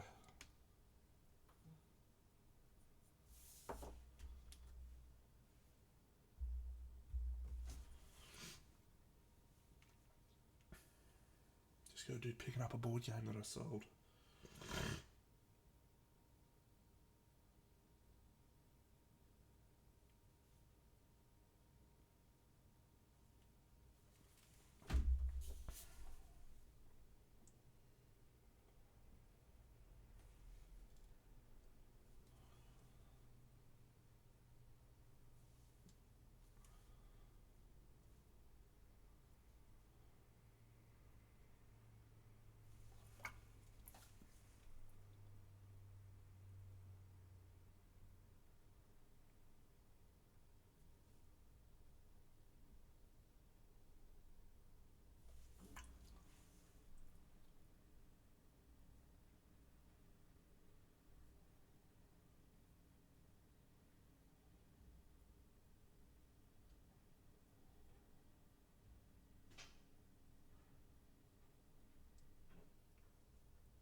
I did, yeah, I did put in for the Black Sun Goblins there. They're too cool. Too cool for me to not get them.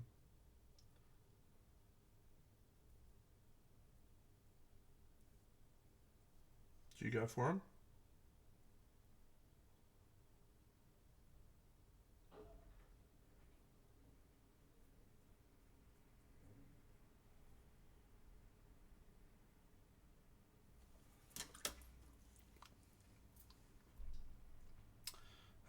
Yeah, I think you missed it. Yeah, I think it finished yesterday or the day before. Maybe.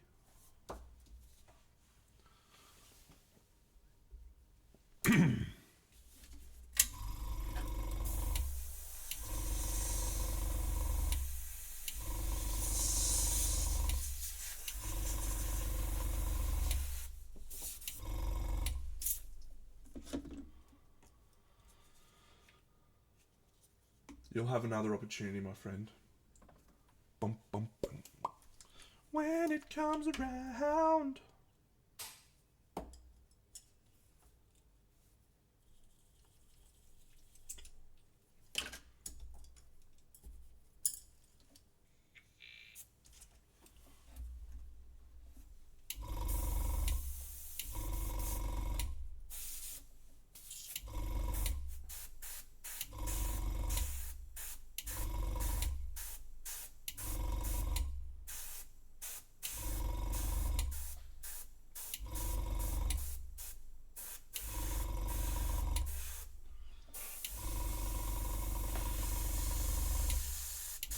Well, I heard you cry aloud all the way on the sound on that sidewalk, me out of crowd,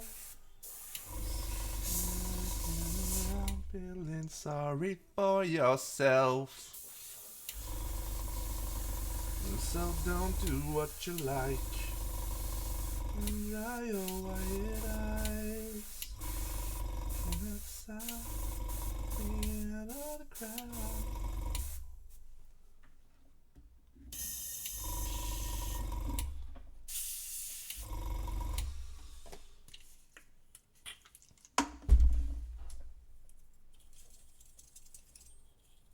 When I come around,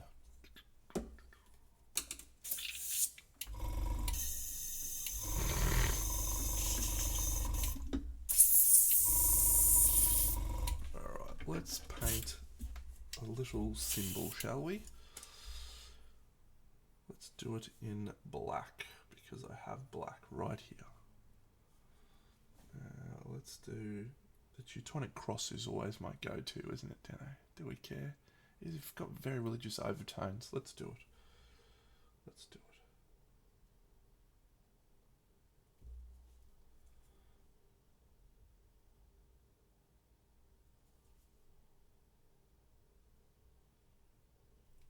I mean, they're defending a church.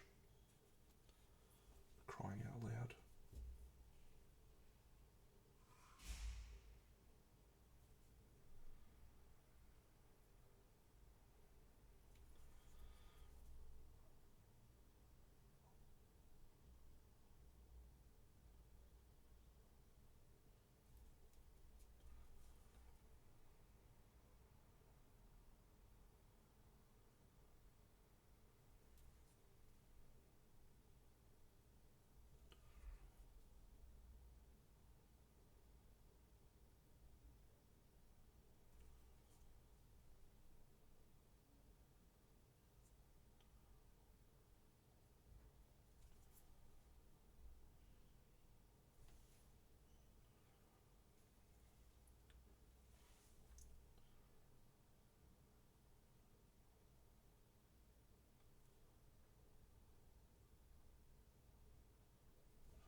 Yeah, freehand's a bit of fun, mate. It's definitely just have a crack territory. It's easy to overthink it. Nat did a class on it on the weekend, which I probably wish I got into because some of the shit that she does with freehand is outrageous.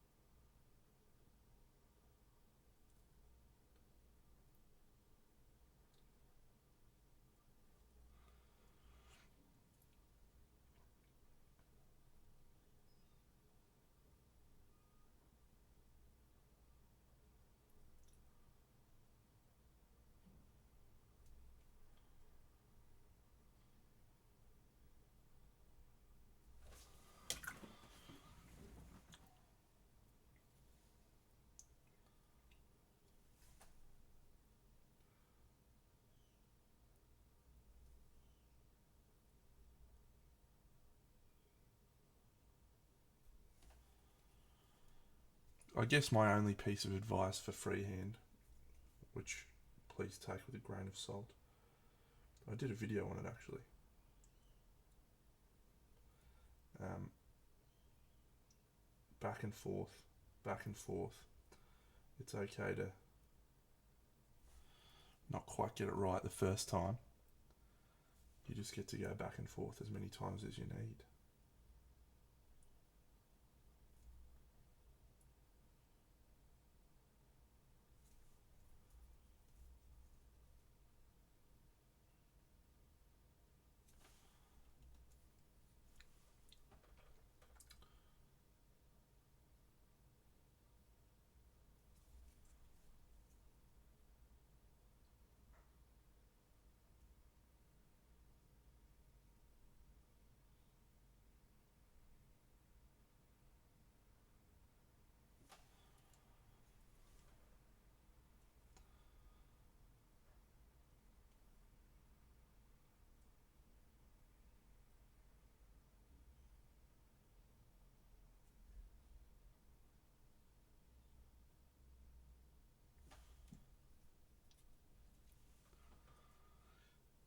It's good, yeah, it's a good plan.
Alright, so we mapped out with the big brush, and now we'll move to the slightly smaller brush.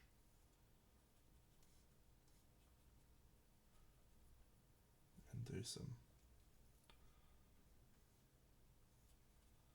tweaking.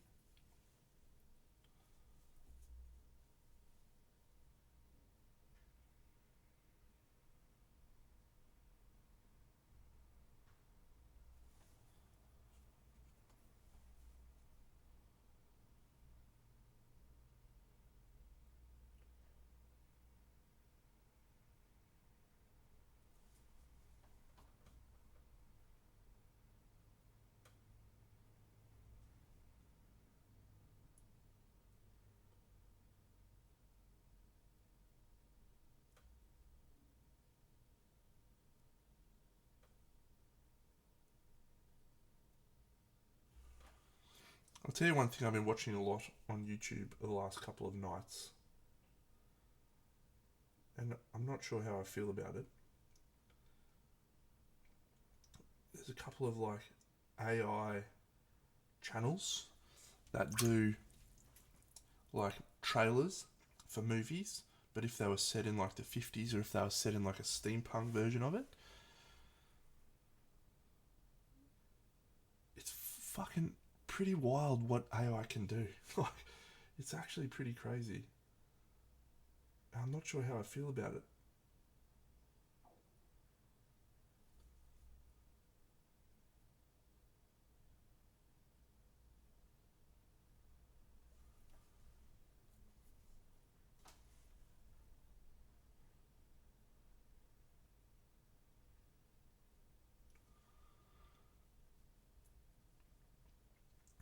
Yeah, that's a good point, Sean. Good point, actually. So maybe I can feel okay about that.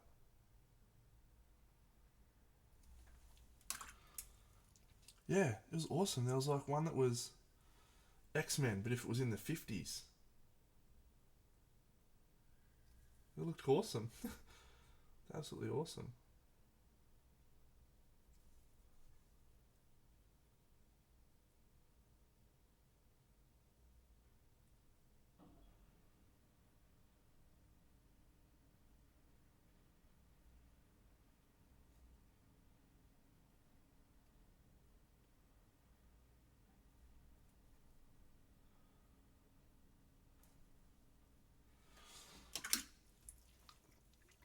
yeah.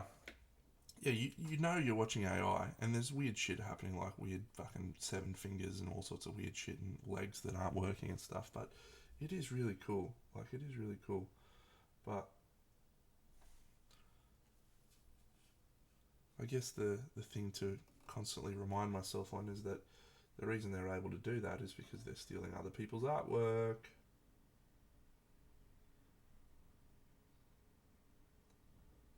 And that's not okay. But it does look cool.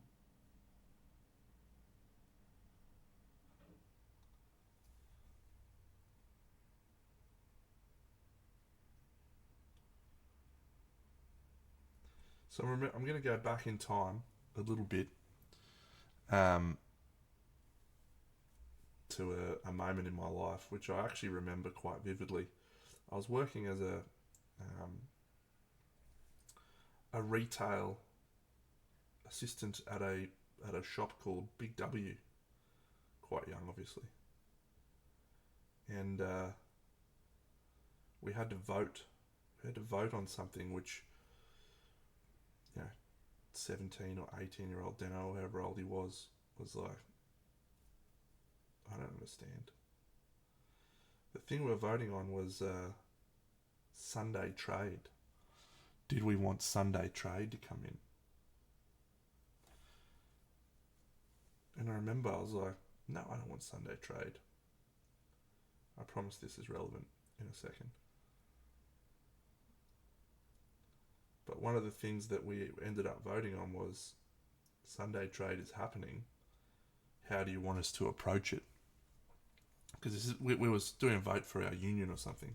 I don't remember the specifics actually. But yeah, they were like, how do you want us to approach this? Do you want us to fight back and say no, we're no Sunday trade and push that, or do we think that fight's probably lost?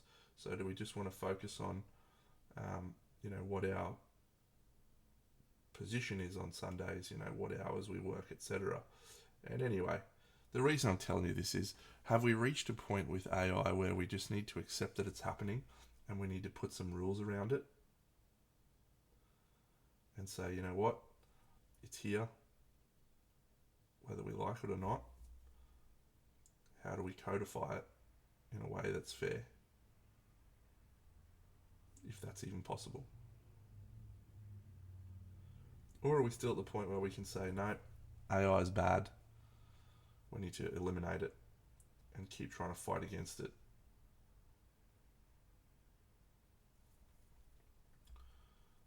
It's not inherently bad, right? The thing that makes it bad is the fact that it's stealing other people's artwork. And like, if we look back at automation and we remember when shopping centres first had automated things come in, everyone was like, no, that's just fucking terrible. It's stealing all our checkout people's jobs. Which I guess it probably did.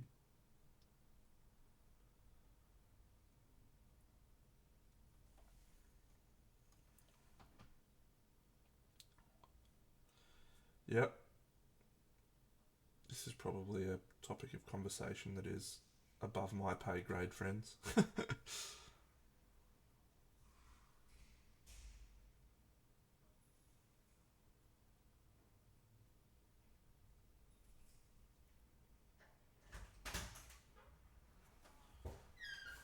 Mossy's back from the library.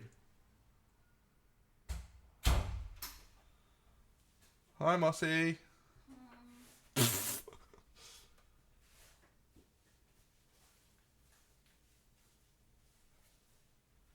your book, What's the book?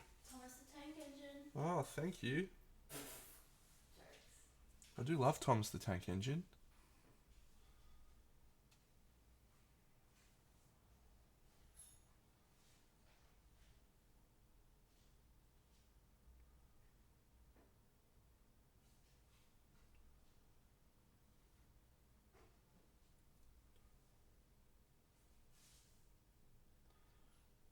Isn't it one of the core frustrations of our existence that the people who find themselves in positions of power are usually the oldest, the ones with the most experience.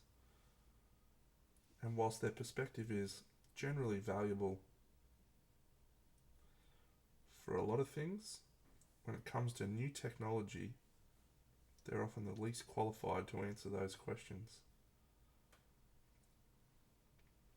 What should we be doing with our... Yeah, good spot, good point. What should we be doing with our AI technology? It's fine. These young kids have no idea what they're talking about.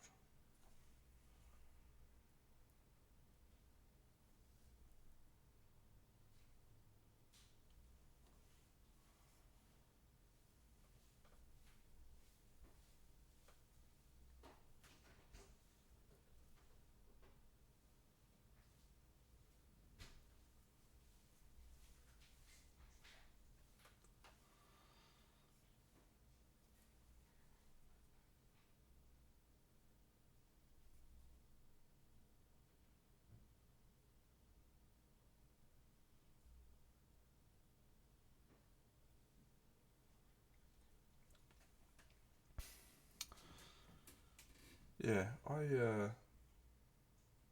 like to think at the moment I'm still straddling the border of understanding technology, but having a nice understanding of things. But I'm sure at some point in the next few years, that's going to change, and I'm going to be on the other side of the spectrum where I'm like, these kids these days with their TikToks, why don't they buy a house eating too many avocados on toast? You know?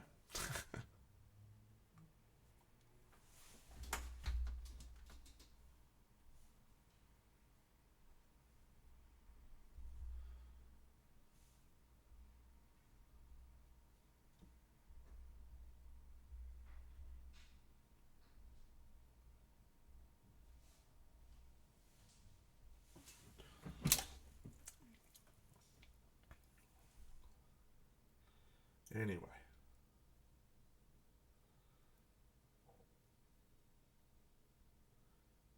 every generation in life, I'm sure, feels like the problems that they face are problems that are unique to them, and no one else in the world and no one ever in time has ever had to deal with these things.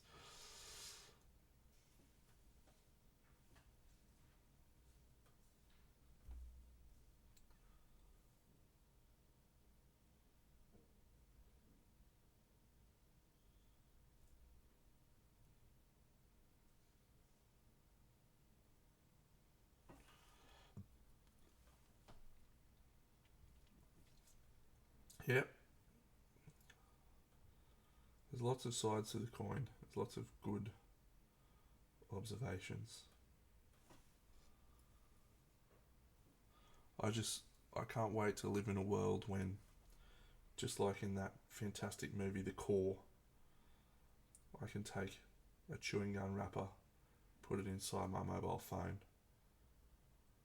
and I'll get free international calls for life. That's the world I want to live in. You know? Why aren't we there? Why aren't we there yet?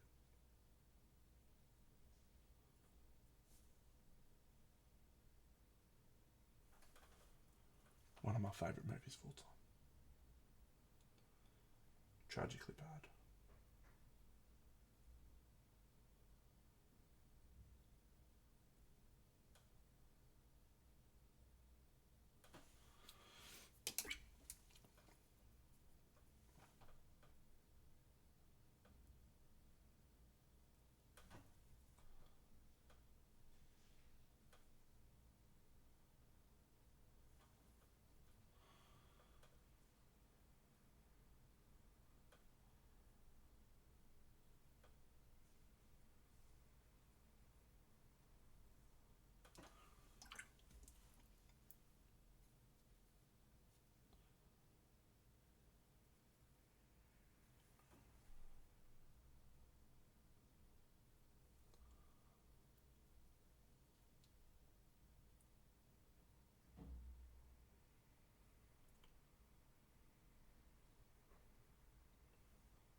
I don't know, is this supposed to be metal?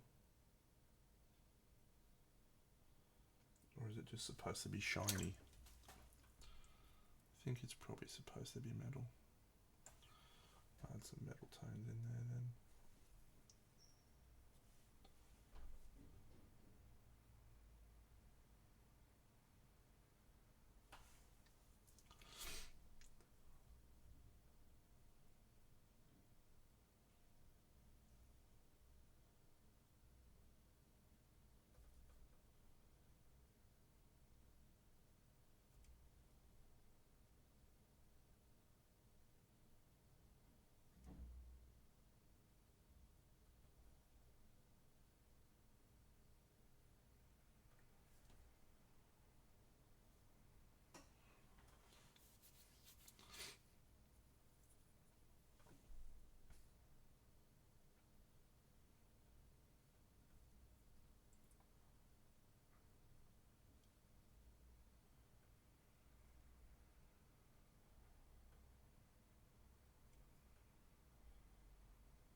Alright friends, well I'll be heading off shortly. We have had a nice time today assembling some cool Kingdom Death models and having a chat about life. My next stream will be tomorrow night with the Buxinator, where we'll probably pontificate about some rubbish, as we so often do.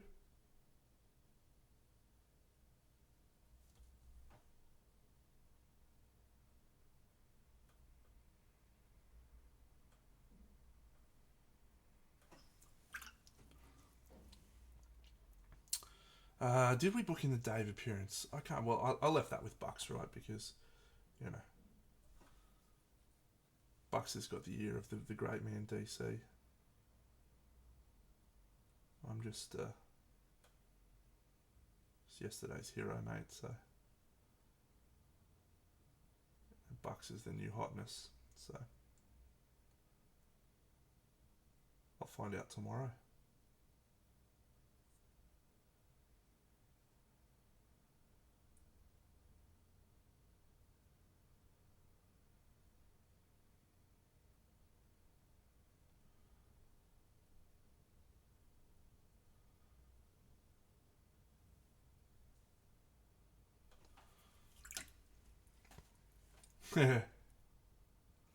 She's just such an entertainer, isn't she?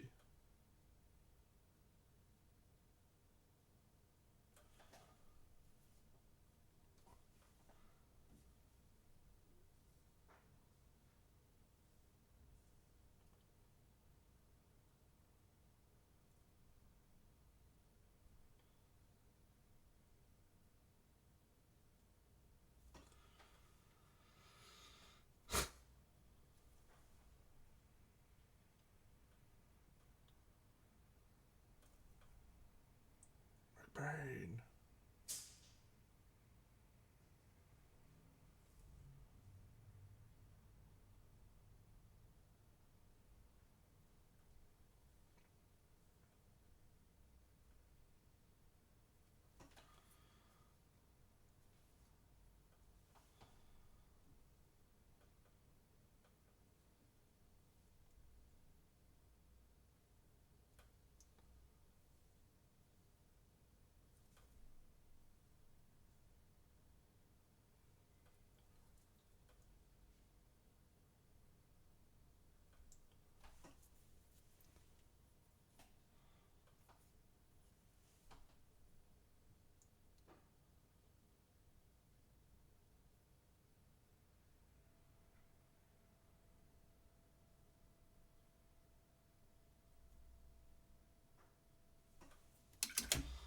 Alright friends, I look forward to speaking to you all again tomorrow night.